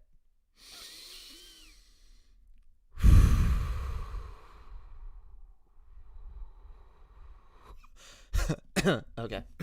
Stalled long enough. Let's go. Talking about these people that are in these high amounts of student loan debt, we are talking about very wealthy, very educated liberals. And the conversation... How do you know that? I'm sorry, that literally is just super unfounded at this point. Like, what face is this dude making? Holy shit.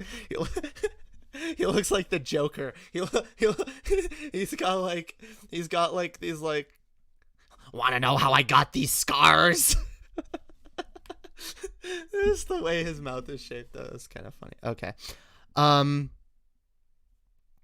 Oh my god, dude. Yeah, this dude clearly doesn't go outside or interact with anyone outside of propaganda. Like this dude. Oh, oof. He's rocking that Glasgow smile. Yeah, dude. Holy shit.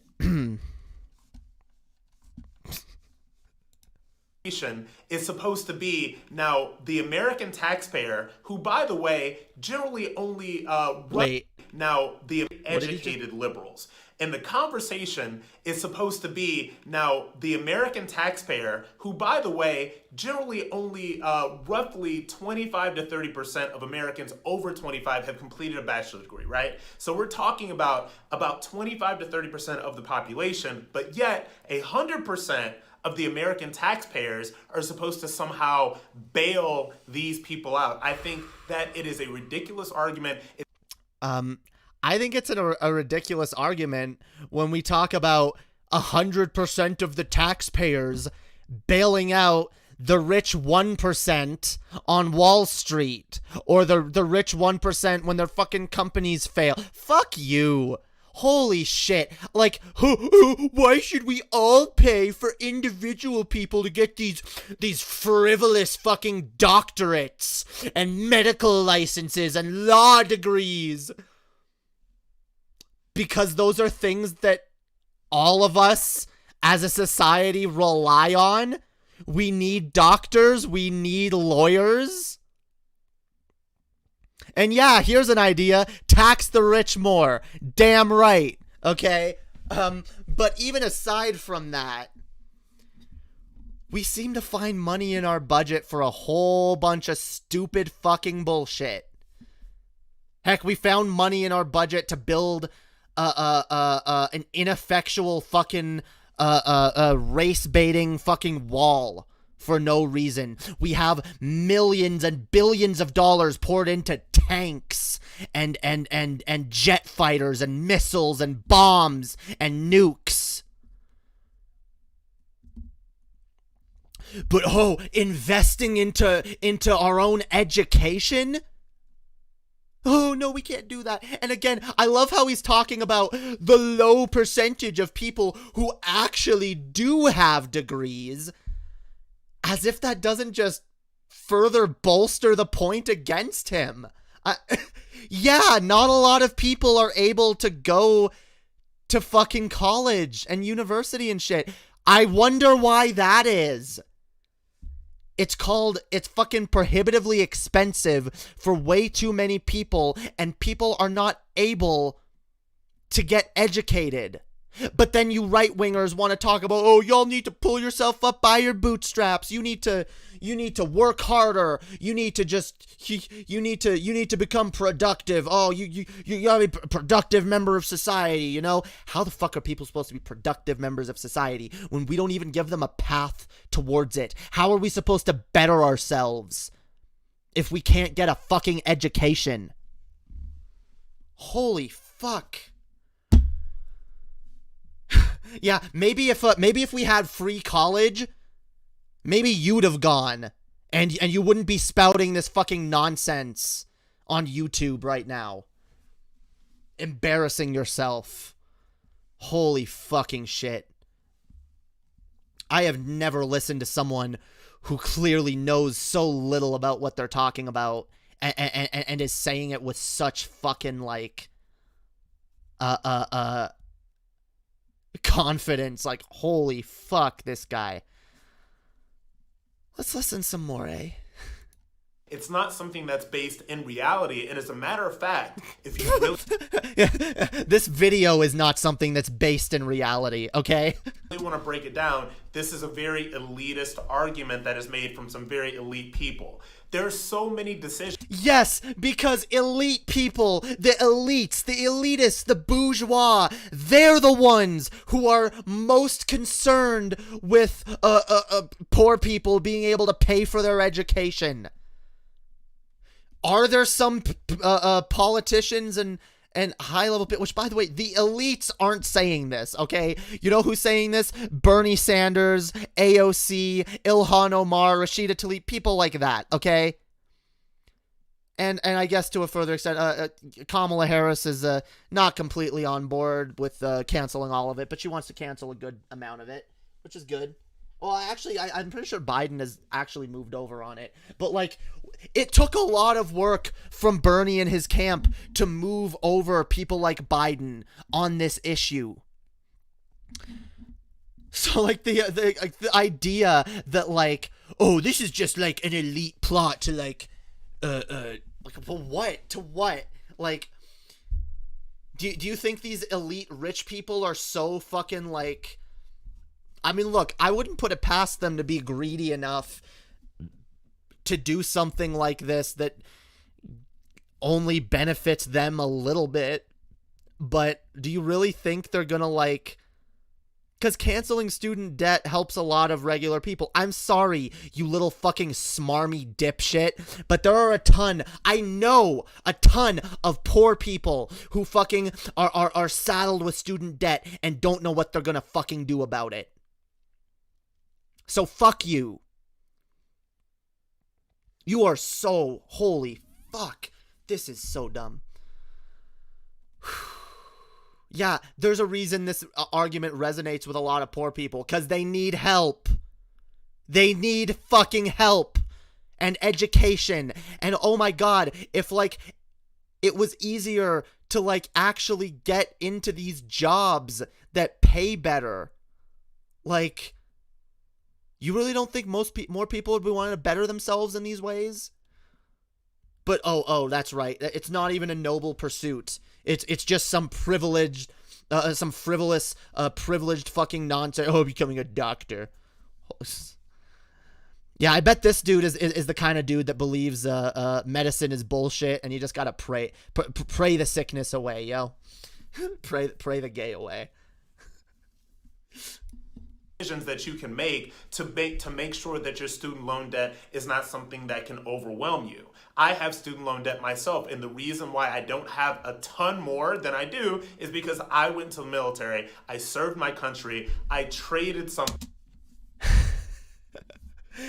You don't get reasonable fucking, reasonably priced education unless you literally risk your life and sign over your fucking, soul to the military. Go fuck yourself. Go fucking fuck yourself. Holy shit.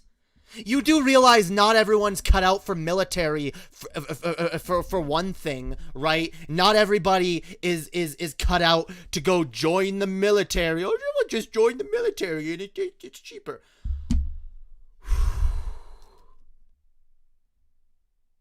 Yeah, education shouldn't be as expensive as it is. Full stop. That's it. That's the argument. I think it should be free, but you know what? I'm willing to compromise and say, no, let's just make it cheaper. Because at least that's a step in the right fucking direction. I love how, like, this is the problem with, like, right-wingers. They don't have an ounce of fucking empathy. They can only view shit through their own narrow worldview and their own experiences. Well, this is what I did and it worked for me, so why doesn't everyone do it? Because everyone's not you, dipshit. We're all fucking different. We all have different skills and abilities and talents and wants and desires and needs. But you shouldn't do anything based on desires anyway. Life should be hard work and, you don't get a free ride. Everything's just gotta be hard. You gotta be suffering, dude. Yeah, I had to suffer, so you do too. That's really what's at the core of every fucking conservative argument. Well, I gotta work, so why should you have to get free stuff from the government? In fact, why should I have to pay for your free government shit with my tax dollars? And I'm overall just so sick of this fucking concern troll argument of like, I'm not good. I don't want to pay for this with my taxes. You're not paying for shit with your taxes, dipshit. Okay? Your taxes go into a pool of money that fucking supports a number of different things, okay? A lot of it which benefits you.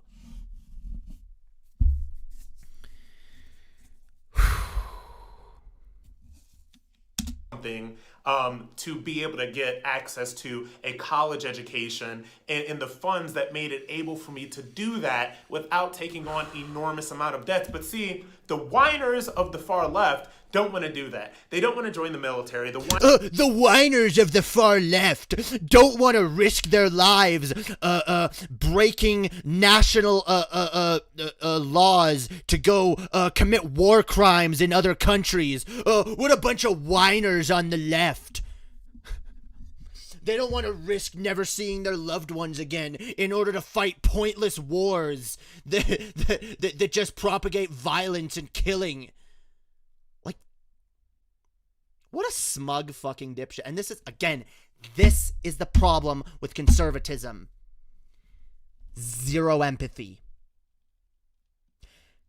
If your experience is not exactly the same as this dude's, he doesn't care. He doesn't care. He doesn't want to know. His only response is, do what I did. Worked for me. Worked for me. Did it, though? I wonder how successful this dude actually is. I mean, I don't know what this dude does for a living. This channel is pretty, it's not that big, so I doubt he does this for a living. I don't know. But you know what? You're doing good. Good for you, buddy. Good for fucking you. Imagine if everyone who wanted to be a doctor had to join the military first, dude. Like, imagine that. Imagine it's just like, well, I want to be a doctor. I want to be a doctor and dedicate my life to, you know, healing people and saving lives, you know. But first I have to kill a bunch of people overseas, yes. Like, what? Some people are cut out to be military, some people aren't. Most people aren't. You fucking absolute fucking loser. Holy fuck. This guy, I wish I had x-ray vision right now so I could see the pea-sized brain he's got rattling around in that empty fucking head of his. Holy shit. Whew. Let's listen to some more. Whiners of the far left don't want to decide to go to public schools because they feel like they are entitled to these high-class elite schools that are, by the way, much more expensive. And not only do they... It's about getting a decent education so you can get a decent fucking... Again, like... This sounds exactly... Yeah, this dude does remind me of Cynic, 100%. This is exactly the same kind of argument I could hear them use, and I have heard used about healthcare, where it's like, oh, well, you think you deserve the highest level of healthcare, but like, well, you it is the argument, because the idea that like healthcare is something you should have to pay for. Oh, what? You want heart surgery? You want to get heart surgery but not have to pay for it? You elite privileged snob think that you get to just have your life saved? Oh my god. You think you just get to go to school and get a decent education? This is what happens, guys. This is what happens when we have a society that commodifies necessities. They become viewed as no longer necessities. And everything's trivialized. And you can just... You can get away with depriving people of anything. Because it's like, yeah, well, hey, that's not a necessity.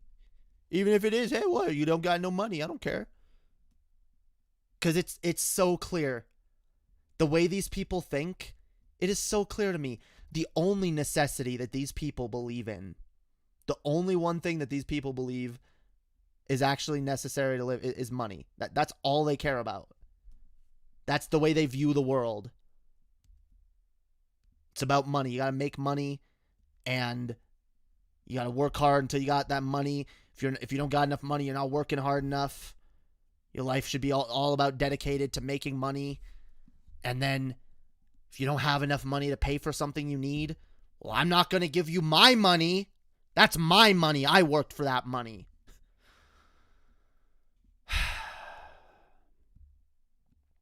It's really fucking gross. It really shows like a fundamental lack of humanity, a lack of empathy, caring for your fellow human people. It makes me fucking sad. Let's listen a little bit more and then we'll move on. Feel entitled to that. Not only do they not want to make the sacrifices that a lot of people who were not bogged down in student loan debt made, but I'm really sick of this. Like, you just don't want to have to do this. You just don't want to make sacrifices. You don't want to. Again, so fucking uncharitable. How many fucking you don't know what is going on in the individual lefty's life. You fucking piece of garbage. You piece of human scum. I swear to fucking God, there are people in their lives who have gone through shit that you can't even fucking imagine. And you're just gonna sit there, oh, you're just not willing to make sacrifices. Why can't you make sacrifices? How do you know they fucking haven't? You uncharitable fucking douche. Like, I could do the same thing to you. You're just privileged. You're just lucky. Hey, you know what? You just, you happen to be born with the right type of brain, you're, and body. You're good at, doing like military shit, You haven't had a single struggle in your life. You've had everything handed to you. You've had a perfect path forward. See, I can be uncharitable and make dipshit assumptions too. I can be like, oh, well, you're probably pretty privileged to have ended up where you... That's assumptions. For all I know, you grew up in the fucking ghetto. Had fucking a single mother who had fucking 2 jobs and beat your ass in between them. Barely any fucking food on the table, and you had to work your ass off to get where you are right now. I don't know. So I'm not gonna make the assumption. Because I'm not an uncharitable fucking dipshit like you. They just don't want to make sacrifices. A lot of lefties do make those fucking sacrifices that, you know what, whatever, I'm going to have to be in debt for the rest of my life. That's just what I have to do. Other people, I've already probably made enough sacrifices to the point where, like, is this really another one that I'm even able to make? Like, some people are in such a bad state that if you add another burden onto them, like student loan debt, that's gonna ruin their life. But you don't care. You don't fucking care because you are in a comfortable position. Shit has worked out for you. So fuck everyone else. Fuck everyone else who has a harder time. Fuck everyone else who, doesn't have the same advantages as you do. Fuck them. They're not trying hard enough, right?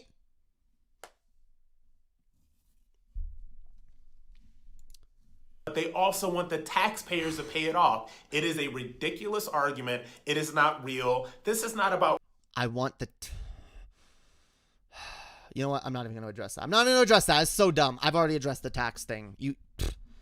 Working class people. This is certainly not about poor people. This is once again an argument of the wealthy, privileged elite on the left that wants the American taxpayer to be on the hook for their poor choices and their entitlement. I personally say absolutely not. And the more we are able to let people know that this student loan debt crisis is not really a crisis for all of America. It's just a problem for the privileged. The more that we will be able to convince people that using the American taxpayers' money to pay off student loan debt is a mistake and we should not stand for it. Yeah, because instead we should just use that money to continue bombing brown people overseas, building tanks we'll never use. Oh, here's another lovely thing that we waste money on. You know that like when the government contracts like companies to make anything they need, you do realize they pay like ridiculous amounts to those companies because the only companies they do business with are companies that are their friends. So they will pay a company like 500% of what a product is really worth. 5,000% sometimes. Like, dude, the government will buy $500 hammers from a construction company that some elite fuck is in bed with.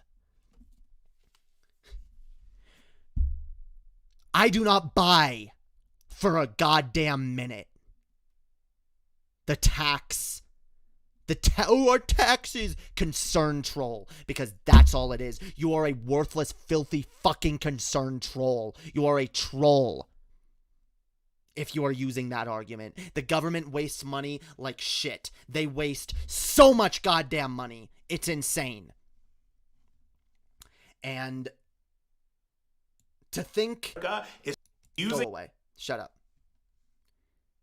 To think that investing money into the education of our future generations is not an imperative, then you have some seriously fucked up priorities.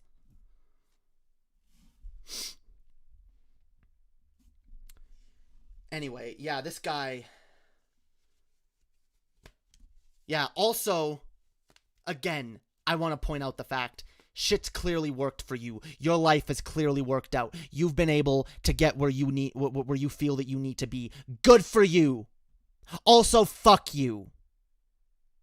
Fuck you for being so goddamn uncharitable, so goddamn arrogant and smug and self-centered, to think that just everyone else can just follow the same path as you, and if they don't, they're just lazy, and they just don't want to put in the effort. Fuck you. Get the fuck off my screen. Whew. That guy was terrible. Holy fuck. Holy fuck. That guy made me mad. Yeah, we'll cover some more of this guy in the future. He's I feel like he's pretty ripe for mining lulls. Yeah, he's a lol cow, or milking, yeah. Whatever. He's a lol mine. There we go. Fuck lol cows. He's a lol mine. Holy fuck. He has survivor's bias. Yeah. I did. Why can't you? Yeah. Yeah. Really gross behavior. Really self-centered, unempathetic, selfish fucking behavior.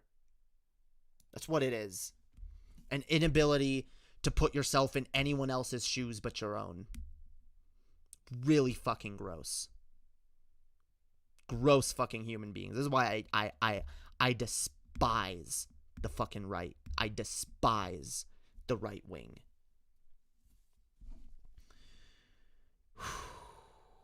Does he only think leftists are the only ones who are elites?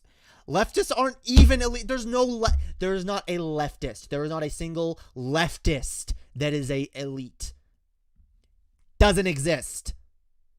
There might be some Democrat voters who are elites. They're not leftists. This dipshit doesn't even know what leftist means. This dipshit doesn't know what elite means, probably. Like, this dipshit doesn't know what anything means. He's just talking out of his fucking ass, literally. Holy fuck. Whew.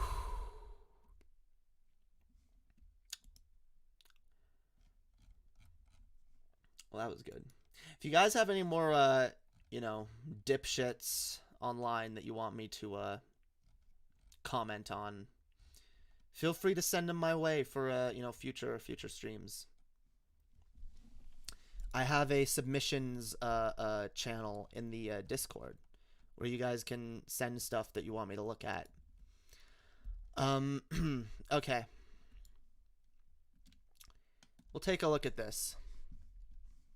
One last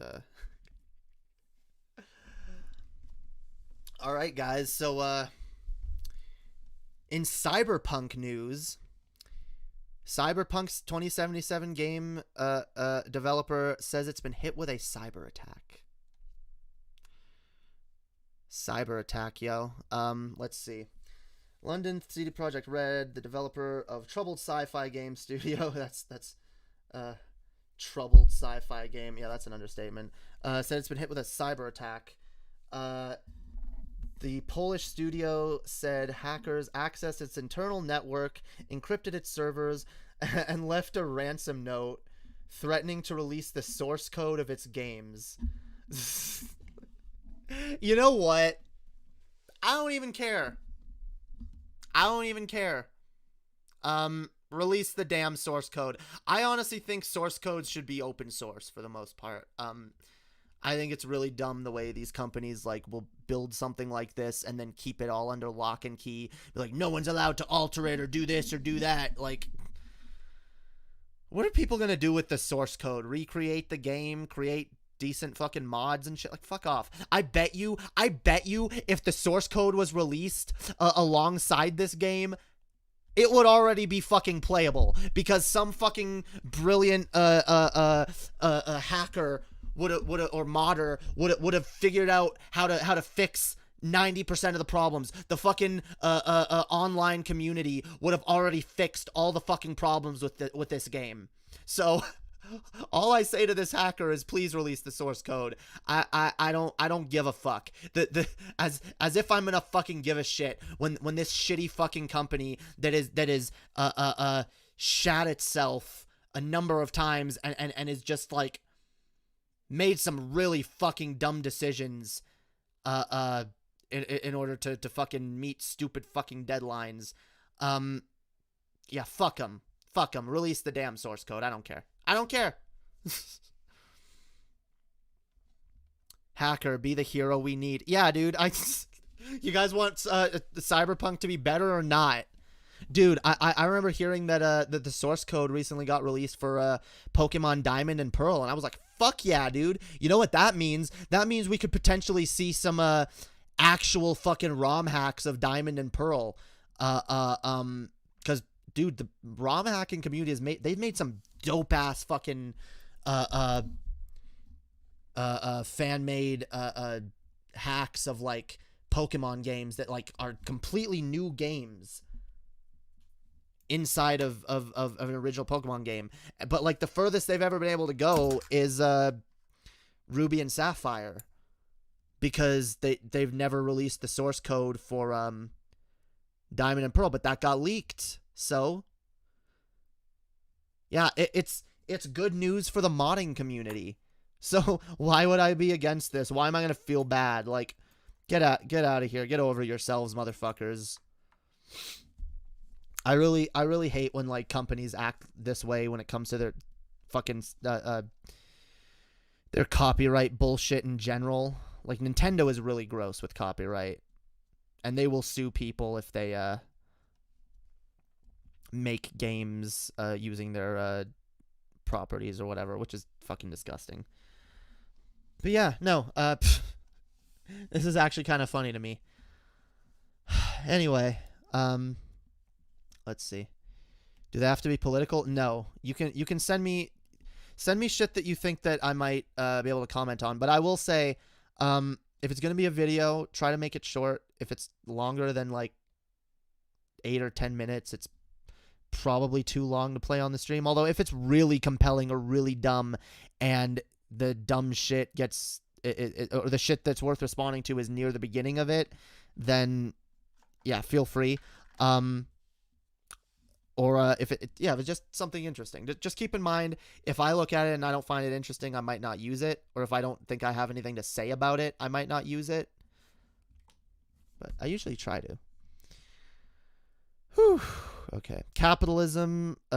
End capitalism in video game. Dude, capitalism is going to end video games first. I swear to God, I really do think that we need another video game crash. I do. The fucking video game industry has gotten way too big for its fucking britches. It has. Video game crash now, dude. I've been saying this for years. Like, the whole industry just needs a crash. I want to see the biggest game companies just go under. I do. Because that's the only way we have a hope in the gaming industry actually, like, improving over the next decade. Can I send you Brett Keane videos? I'd prefer not to focus on Brett Keane, but if there's something really interesting, like super fucking like insane, but generally I do try to avoid Brett Keane. I don't like adding to the attention that he gets, and even though I'm not big enough to really do that, like, I also don't want to start it as like a precedent that, like, oh yeah, I do Brett Keane videos on this channel, and then, like, as I get bigger, people will still be expecting that. And you miss the Manatee? Well, there's a shit ton of Manatee content over on the DP channel. Shit ton of old, or you don't even have to watch the DP channel. There's channels that have done like compilations of all the best Brett Keane shit, or all the Brett Keane shit. So yeah, again, I might look at Brett Keane a little bit here and there, just like we'll talk about a little bit on Underhaven. Honestly, we're more likely to look at it on Underhaven, but even still, it's not something we like to make a habit of. Yeah, Manatee is old news. Games have been declining lately just because they're like half made and broken. Yeah, pretty much. It's really rare when a game comes out that actually feels complete and feels like really good. Like, even games that have come out that I've liked, I still have a lot of criticisms of, like Star Wars Jedi Fallen Order. That game, it's good, it's fun. Feels a lot like Dark Souls meets Metroid Prime, actually, which I love Metroid Prime, and this game does feel like it in a lot of ways, in a lot of the ways that I like, but then there's also a lot of issues, and the fact that it does just kind of feel unfinished, and like there's not, I hate games where there's not enough to do outside of the main story. There needs to be, if not side quests, then mini games. If not mini games, then extra modes where you can do something other than the main story. Okay? A fucking challenge mode, time attack mode, for fucking shit's sake. Like, I don't care. But something, anything other than, here is the main story, and then, oh, I guess after you beat the game, you can unlock some little challenges here and there after you beat the game, which the DP RPG has a lot of side stuff. I know, yo. I've heard. I will get to the DFF RPG eventually.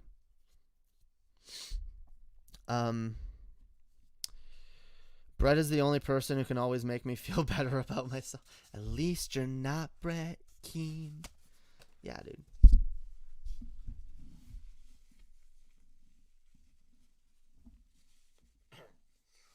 And I said to myself, come on, Gord.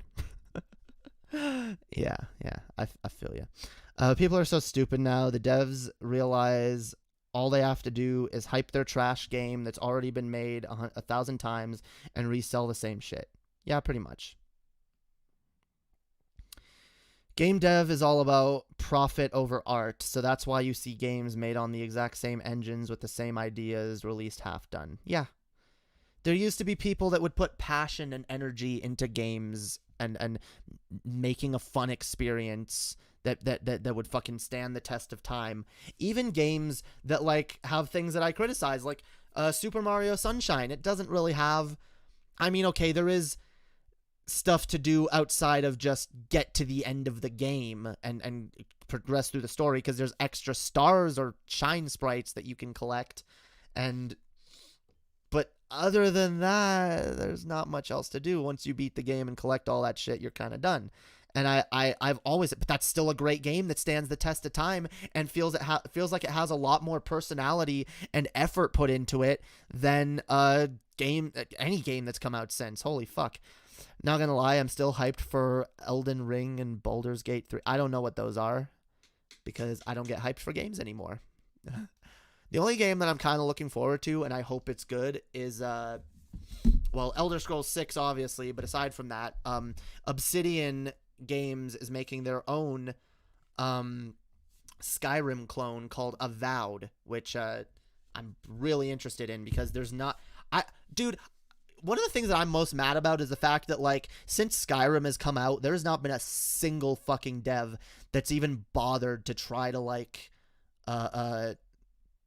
recreate that. Like, none. No one's done, like, here's, like, the fantasy RPG. The closest is maybe The Witcher 3, which, I'll be honest, I know The Witcher 3 gets a lot of praise, but I really can't get into it. Me and Chess have literally tried, like, a number of times.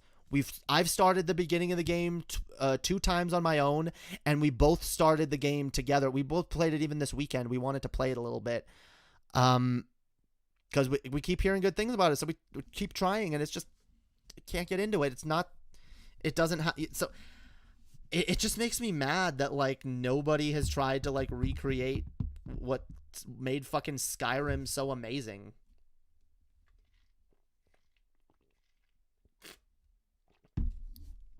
Kind of dumb.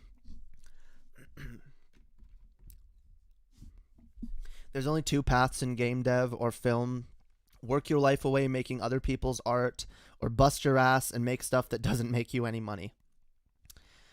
I mean, look, Skep, I know your DP games are free, but I don't know what the deal is with that, if you even could sell them, because you could probably work out a deal with actually, I know the DFF property is kind of probably kind of harder to work with, but you could probably definitely, like, work out a deal with, like, the DFF guys, be like, hey, let's sell this game. I don't know, but aside from that, like, you could potentially make games that aren't related to another property and sell them, and, you know, I'm pretty sure, like, the praise I've heard for your games, I'm pretty sure people would buy them, even if they were, like, you know, $5 or a couple dollars or whatever. Like, I probably could, but indie games still don't make a lot unless they blow up. Yeah, that's true, but, like, well, here's the thing. A lot of people do pay more attention to indie games these days, and the indie game market is growing. The unfortunate part about the indie game market is that it's cluttered with a lot of crap. But if you make something good that you can stand behind, you know, like, put that shit out there. You know, like, if you can make something that just gets enough popularity, and hey, maybe if you make a game that's your own property, and, like, people that have already played your free games know, oh yeah, these are good, and it's like, okay, well, this one costs money, they might actually be willing to play. Like, who knows?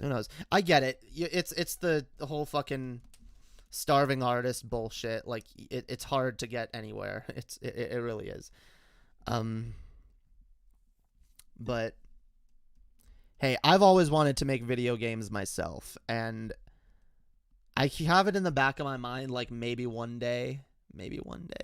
I'm not a great game developer. I'd probably have to have someone else do the majority of the work for me, but I have like a whole world in my head. I have multiple games and exactly how they'd play, you know, and I just don't even come close to having the know-how to do that shit.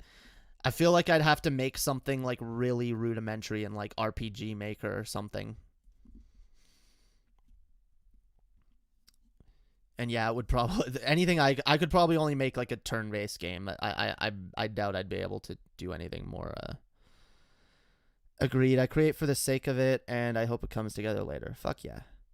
It's a cool idea, but it's super tedious, hard work that often involves large teams of people. Yeah, no, trust me, I'm fully aware of that, and that's why I doubt I'll ever get to see my games made.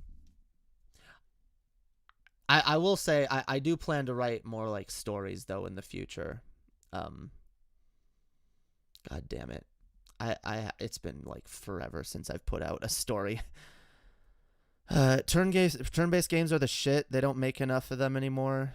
I'm kind of 50-50 on turn-based games. I really feel like, okay, if you're a big AAA developer, you don't have an excuse to be making turn-based games. I'm sorry, action RPGs exist, and to my way of thinking, are a million times better gameplay-wise.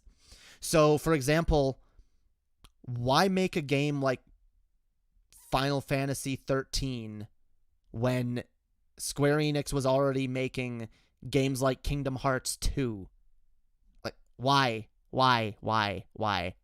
Now, I get it. Kingdom Hearts 2 isn't quite as big and sprawling and long as Final Fantasy 13, but I've always just been like, you can do like action style, like why not? Why the fuck not? Like, and then they finally did with Final Fantasy 15, and even that felt like not fleshed out enough, nearly enough. But still a step in the right direction. As far as I'm concerned, yeah, companies like that make these like big AAA RPGs, they really should do action RPGs rather than turn-based shit. I like action RPGs, not really so much the JRPGs, but more the Western and turn-based isometric RPGs. Yeah, I'm not a huge fan of like the turn-based isometric shit. Kingdom Hearts 2 is my favorite game, and I will argue with anybody that disses it. Damn right, my girl right there, yo. Right fucking there. Hells yeah. Kingdom Hearts 2 is my favorite game of all time. And I've argued with people because I've called it the greatest game of all time before, and I know not everyone agrees. Why am I still wearing this? I know not everyone agrees with me on that, and whatever. It's subjective, but to my way of thinking, from what I've experienced, Kingdom Hearts 2 is fucking perfect. It is one of the, if it's not the, it is the best game I've ever played. It is my favorite game I've ever fucking played. I love it so much. In fact, I've been meaning to say this. I'm planning on doing a Kingdom Hearts playthrough. Not exactly a speed run, but I'm gonna be just like running through the Kingdom Hearts games. On stream. I might do it on Twitch. Either I'll probably do it on Twitch and here as well. But yeah, I've been wanting to do that for a while. I want to do it. It'll be a chill stream. I'll just talk to the chat while I'm playing the game. And yeah, I'm gonna try and get through all the Kingdom Hearts games on stream. Fuck yeah. The only thing better than Kingdom Hearts 2 is Kingdom Hearts 2 Final Mix. Damn right. I missed out on Kingdom Hearts because I was already a teen or older when it came out, and Disney stuff seemed weird to me. See, I felt like I was too old at the time too, but then I played it, and I was like, nah, dude, this is epic. This story, everything about it is just epic. Everything outside the Disney shit is cool, and I've grown to like have more and more nostalgia for the Disney worlds as I go through them and be like, oh yeah, I remember this from this movie. I don't remember that character, and you know.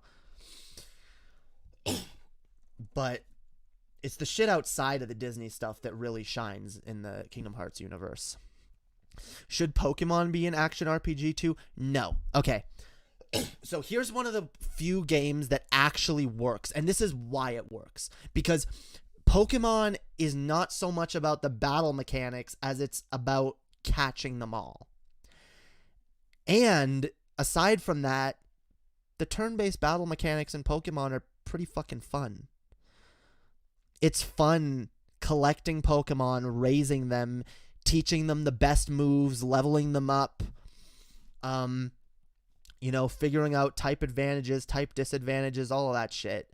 And I really don't think that Pokemon is probably the one turn-based RPG that works as a turn-based RPG and always will. And I honestly don't know how you would make an action RPG without completely uprooting everything that makes it Pokemon. That being said, I am all for action RPG spin-offs of Pokemon games. One of my favorite Pokemon spin-offs is the Pokemon Rumble games, specifically Pokemon Rumble World on the 3DS, which was originally released as a free-to-play game where you buy gems or whatever in order to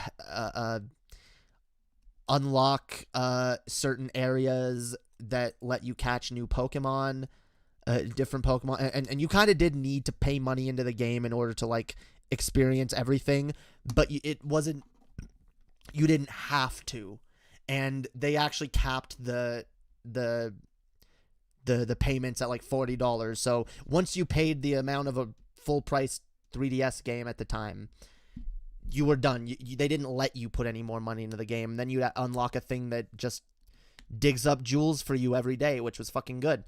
And the game itself is fun. You get to be every Pokemon up to Gen 5 or 6. I think 6. 5 or 6, doesn't matter.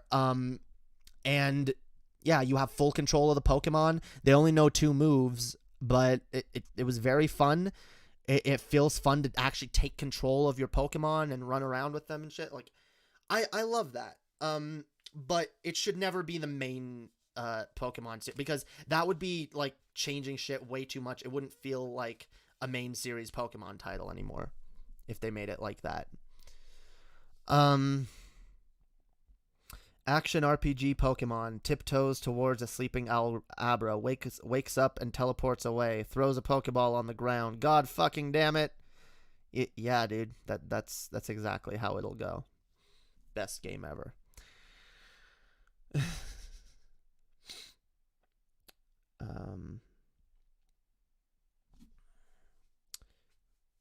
Let's see. Cyberpunk was such a disappointment as an action RPG. There wasn't much tactical element. The skill tree seemed worthless. It was easy. Damn. That again, I'm still waiting for the next Skyrim. It's been like it's been almost 10 years, dude. It's been almost 10 fucking years since Skyrim came out, and all they've done is re-release it over and over and made a pale, watered down, not even imitation. All they're imitating is World of Warcraft with Elder Scrolls Online. Holy fuck, I hate that game. Yeah. It makes me sad. Where's the next Skyrim, yo? I mean, I get it. Bethesda's working on it, but like, where's the next Skyrim that's not from Bethesda? Like, every time a game is a hit, like 6 different fucking developers will put out a game that's almost exactly like it. Like, remember when Dark Souls was big? There was what was that one game? Lords of the Fallen. What was the other one? There was a few of them. There were a few games that ripped off Dark Souls. Just pretty much just ripped it off. And some of them were good, some of them were bad. There was actually I can't remember the name of the game right now, but there was actually a 2D platformer that was a lot like Dark Souls that I really enjoyed. Like, yeah, where's all the fucking Skyrims, dude? What the fuck, yo? The next Skyrim was FNAF World. Okay. I have never played a FNAF game, and I really don't care to. They seem really boring. I'll admit the lore behind them seems kind of interesting, but I don't have the time and patience to dedicate into that franchise. Yeah, I'd rather just watch Matt Pat explain it to me.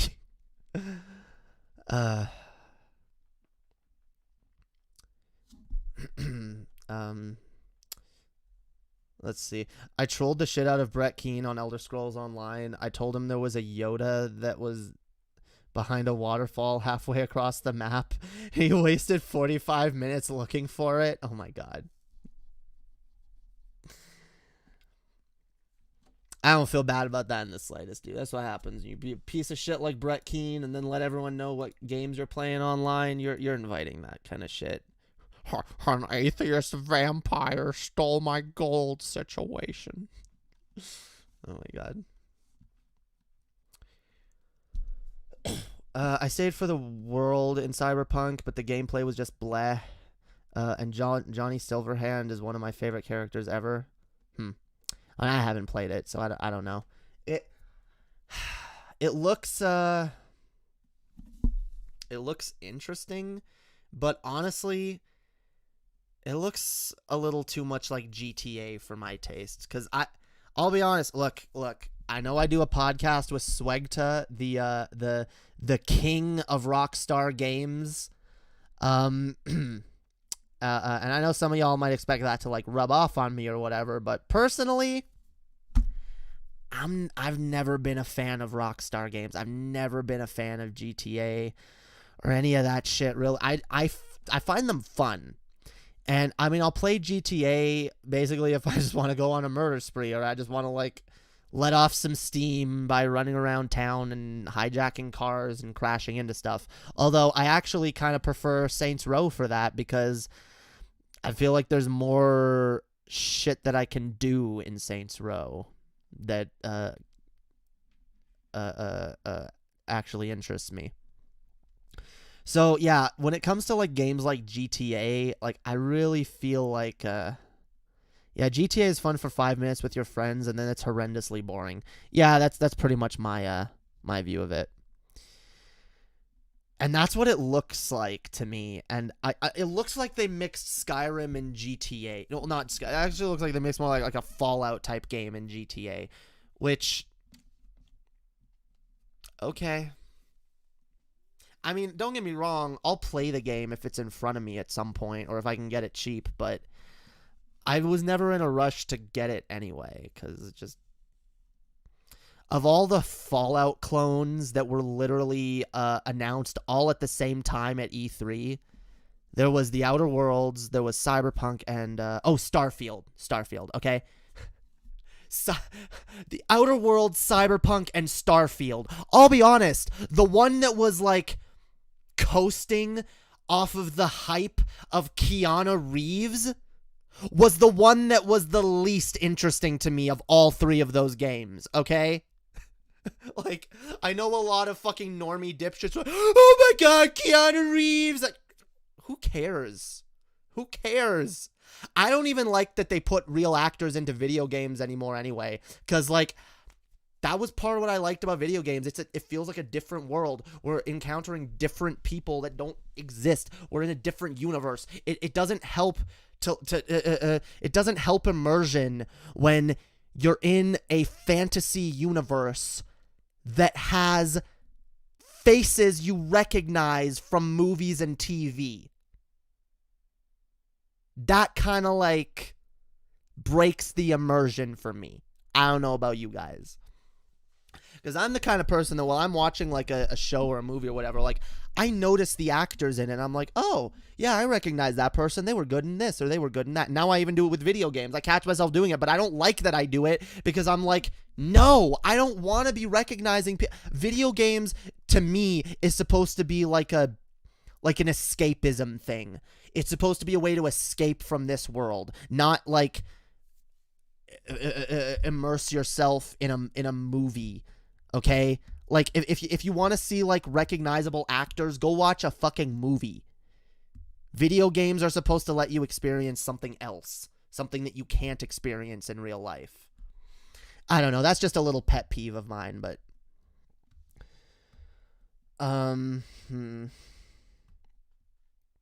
I liked Manhunt. They need more games that involve serial murder, like an RPG where you play as a serial killer and you develop an MO and you toy with the cops. Yeah, that would be interesting. Would you rather have a shit story with good gameplay or vice versa? Here's the problem, guys. Even when I'm playing a game with a really phenomenal story, I ignore it half the time. When I played Jedi Fallen Order, I actually was really intrigued by the areas of the story that I caught, but for the most part, I was ignoring it because I tend to multitask when playing video games anyway. So I'm usually watching something else and just passing attention to the game. So I really don't give a shit about the story. In fact, that's one of the things I hate about games that like, where I can tell the gameplay is going to be fun, but first you have to get through 20 minutes to an hour of like boring dialogue that's setting up the character and the world and the stories, and I just want to run around and kill shit. Okay? Like, I get it. I like a good story as much as the next person, but I really don't think video games should be the medium for telling stories. I just never thought that. Like, that's why I despise walking simulators as a premise, because all they are is story and no gameplay. Why not just make a fucking movie at that point? Yeah, I play games to do things that I can't physically do in this world. Okay? So that yeah. Now, if a game has a good story, there are games with, again, I like the story of the Kingdom Hearts series, which is why anytime I play a new Kingdom Hearts game, I will pay attention to every cutscene.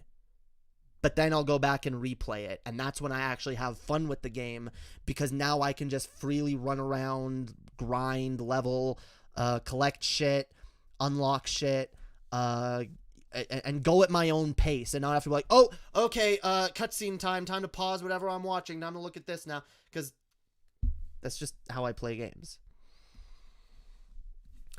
Video games allow you to dive into obscure lore that's hard to put into more linear story. I do get that.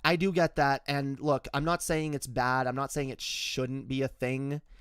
But here's what I'm saying. A video game should never rely on the story. In order to be a video game, in my mind, it has to also be fun. It has to be a fun experience to physically pick up the controller and do whatever you're doing in the game. Okay? And there should be enough shit to do in between whatever fucking story bullshit there is. But if it just like, I'm never gonna play a game where it's just like, oh, this game has a really great story, the gameplay kind of sucks. I'm like, well, then why am I gonna bother? Okay? Like, there's games that I've tried to get into because I thought the story seemed interesting, but then I'm just like, I don't want to play this. I feel that way about most shooters. There have been first-person shooters with interesting stories, and I'm like, okay, that's kind of interesting, but I hate first-person shooters, so I'm not going to play it. Yeah, the only first-person shooter I've ever kind of liked is Halo, which I actually got to do that on a stream here soon. I got to play some Halo on stream. Oh, I have to download it again. I have to download everything again because my fucking hard drive. I love my computer. I love my computer. Don't you guys love computers?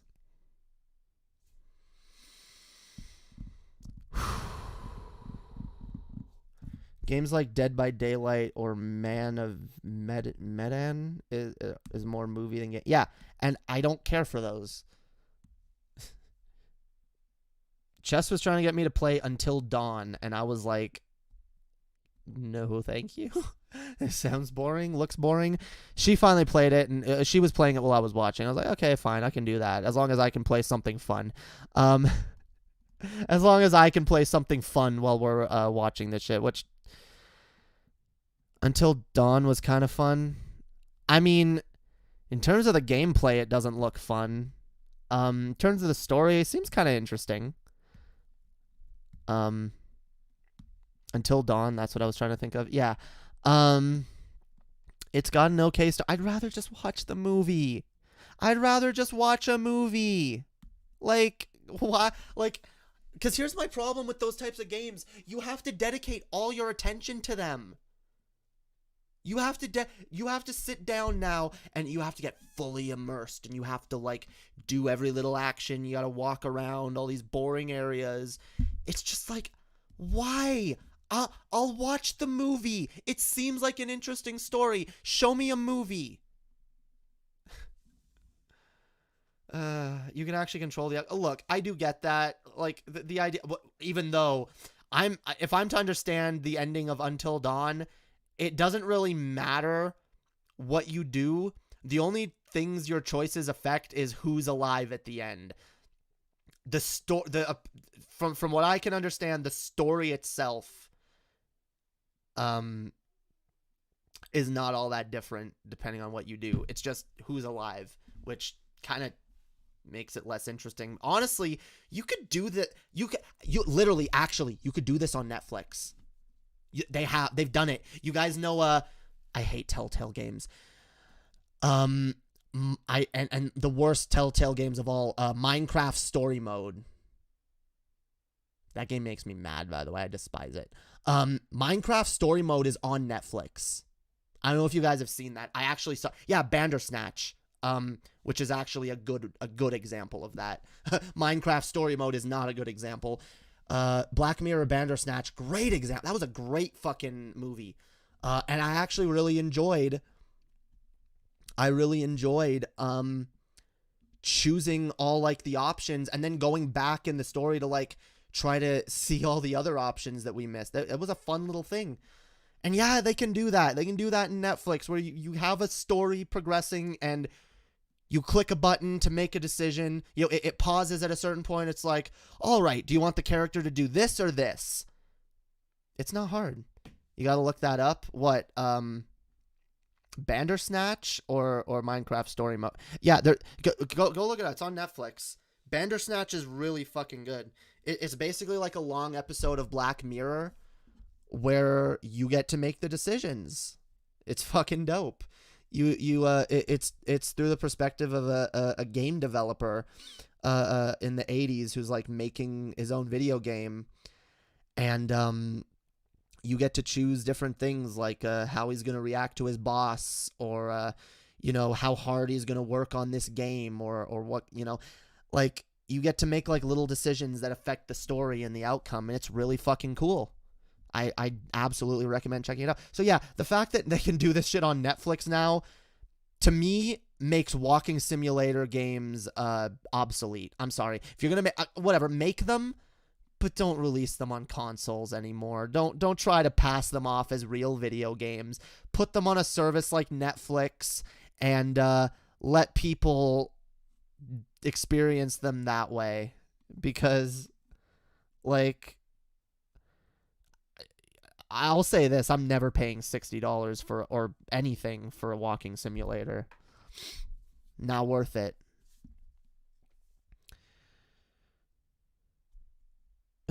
Oh yeah, I watched that movie game. I got frustrated. I couldn't get a decent outcome. Yeah. Again, like by the way, you can actually, cuz you can go back if you die, you can go back, and if you let yourself die in certain way, you can like rewind to like before you made certain decisions and then try them. You might have to look up for a guide to get the perfect ending. If I could remember, I would tell you, but it was good though. It was really good. Oh yeah, speaking of walking sims, did you ever play the Stanley Parable? No, I didn't. Chess really wants me to play that. And she actually really wants me to play it on stream, so I might do it on stream eventually. I do want to get into doing more gaming streams. I think I'm going to start like once a week, maybe on Fridays. I'm going to do just like a chill gaming stream. I'm going to try to do it a little bit earlier than I normally stream. I'm just going to like sit here for like, 2 or 3 hours and just play a video game, chat with you guys. And I'll try to get through like, I think I'm going to start with Kingdom Hearts because that's a game series that I know like the back of my hand. I can play it like in my sleep. So actually I think Chess already owns it. Yeah, I've already got it because Chess has it on her Steam account. But thank you.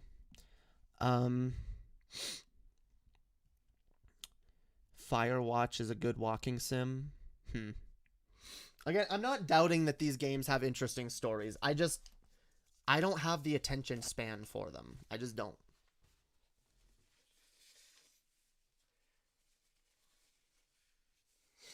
But Chess said that the Stanley Parable is funny enough that I shouldn't get bored of it. So, I don't know. We'll see.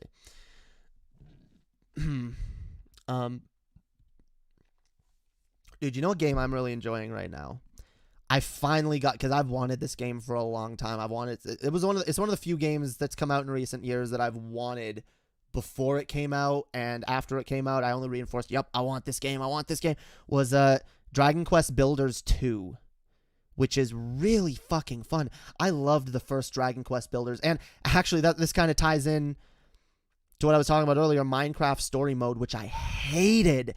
I hate Minecraft story mode. It doesn't even, like, I'm sorry, when I heard they were making a Minecraft story mode, I was actually a little bit excited because I thought, oh, we're gonna they're gonna actually make a story, an actual like campaign or whatever within Minecraft. Nope. I'm sorry. Where the fuck do you get off, by the way, calling it Minecraft story mode when, one, it's not even part of the same original game, so it's not a mode. Two, you're releasing it separately and charging extra for it. What? Where do they get off? Like, I swear to God, I might not have hated it with such a fervent passion if it had just not been called story mode. Story mode. I'm sorry, when I play a video game, I'm from the age of video games where games actually did have multiple modes within one game. You buy one game and there's different modes. There's a story mode. There's like a free roam mode, or there's like a mission mode, or a fucking a time attack mode, or whatever, a multiplayer mode. Fuck that shit. Fuck that shit. I almost spent $30 on that the other day. I'm so glad I didn't. I had no idea it wasn't an actual Minecraft game. What the fuck? Yeah, no. And look, I've been told the story isn't bad. Fine, whatever. The fact that it involves no Minecraft gameplay, literally, like, again, you can play it it's on Netflix. You can play it in Netflix. There's stuff that you have to build, but it's like pre-planned, like this is the thing, you have to put this block here and this block here and this block. Good job, you're done. Like, you're not even playing the game. It's so bad. But Dragon Quest builders, okay, guys, it is everything I wanted in a potential Minecraft story mode. It's in a very similar engine to Minecraft, but it actually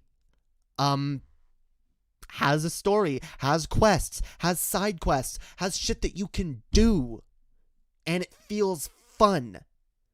It doesn't have quite as much freedom as Minecraft does, but it actually feels like you could potentially convince me, if you took out all the Dragon Quest imagery, you could conceivably convince me that this is actually the same game. It just plays kind of differently. You're in third person now, and you can't do these things anymore, but it's more or less the same game. And holy fucking shit, is it good. It is a lot of fun. I really enjoy it. I enjoyed the first one, but the second one is just so much better, and I'm loving it. Ba-da-ba-ba-ba. Yeah. I'm loving it, yo. It's making me sad, though, because I wanted it on the Switch. I really wanted it on the Switch, but as most games that come out on the Switch, it came out later, which means, well, and just Switch games in general almost never go on sale. But the fact that it came out later, it's costs more, costs $60, whereas I was able to get Minecraft Story Mode on the PS4 for like $15. So I was like, yeah, fuck yeah, why not? It's a fun fucking game. In fact, I might one day buy it again on the Switch. That's how much I enjoy this game. So, yeah, I recommend that if you're looking for a Minecraft-esque game that has a story and shit to do. I think you care a bit too much about Minecraft story. Maybe I do. Maybe I do. I don't know. I played it and it made me angry. It made me physically angry. So, anyway,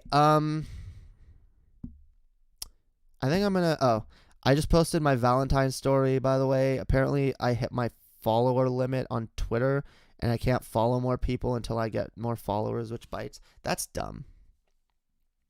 Everyone follow Rose Black on Twitter, yo. He makes some really dope stories that I haven't read yet because I'm not good at reading, and I will sit down. Actually, you said you've had people make audio versions of your stories, didn't you? Maybe I'll try. Maybe I'll try listening to one of those. You should send me one of your best ones, and I'll check it out. Because I have been meaning to. I really have. I'm really sorry, Rose Black. I do want to read your stories. Yeah, everyone go check out his stories. They're dope. But yeah, I think I'm gonna wrap this up, yo. Because I've been going for 2 hours and 45 minutes. I meant to do more content on this stream, but whatever. We had a really good discussion at the beginning of this stream. Yeah, I have. Just type Rose Black 2222 into YouTube. Okay. Rose Black 2222. Everyone go listen. Everyone go listen to his stories, yo. I don't think that's the right channel. I gotta find it. Yeah, just send me a link on Twitter or whatever. But yeah. Anyway, I love you guys. You guys are all beautiful. Again, guys. You are all valuable people. You're beautiful even if you don't think you're beautiful. So don't fucking forget that. If you're looking at yourself and you think like, I'm not good enough, I'm not this, I'm not that, just remember that there is someone out there who will love you for who you are, no matter what. You might have to go and find that person. It might take a while, but we all have value as human beings. And I love you guys. I love each and every single fucking one of you. Because you are all beautiful people. I can tell, yo. I can tell. Because being beautiful on the inside is more important than being beautiful on the outside. Never forget that. And again, the more you better yourself, work on yourself, if you don't feel beautiful on the inside, then work on it. Because the more beautiful you are on the inside, the better of a person you become, the happier you'll be, the more you'll be able to make friends, make long-lasting connections, and actually have an impact on the world. So don't give up, guys. Never give up. Never let go of that hopium. Anyway, I love you guys. It's been great. Remember, like, subscribe, share, become a patron. It's only $2 a month, yo, and it gets you access to all the private shows, which we got one coming up soon that'll be a lot of fun. So, yeah, make sure to check all that. The last one was really fucking good, yo. Make sure to check that shit out. And also make sure to subscribe to Underhaven, because we're doing some dope shit over there as well. Until next time, guys, you are all beautiful. I love you all. Have a wonderful night.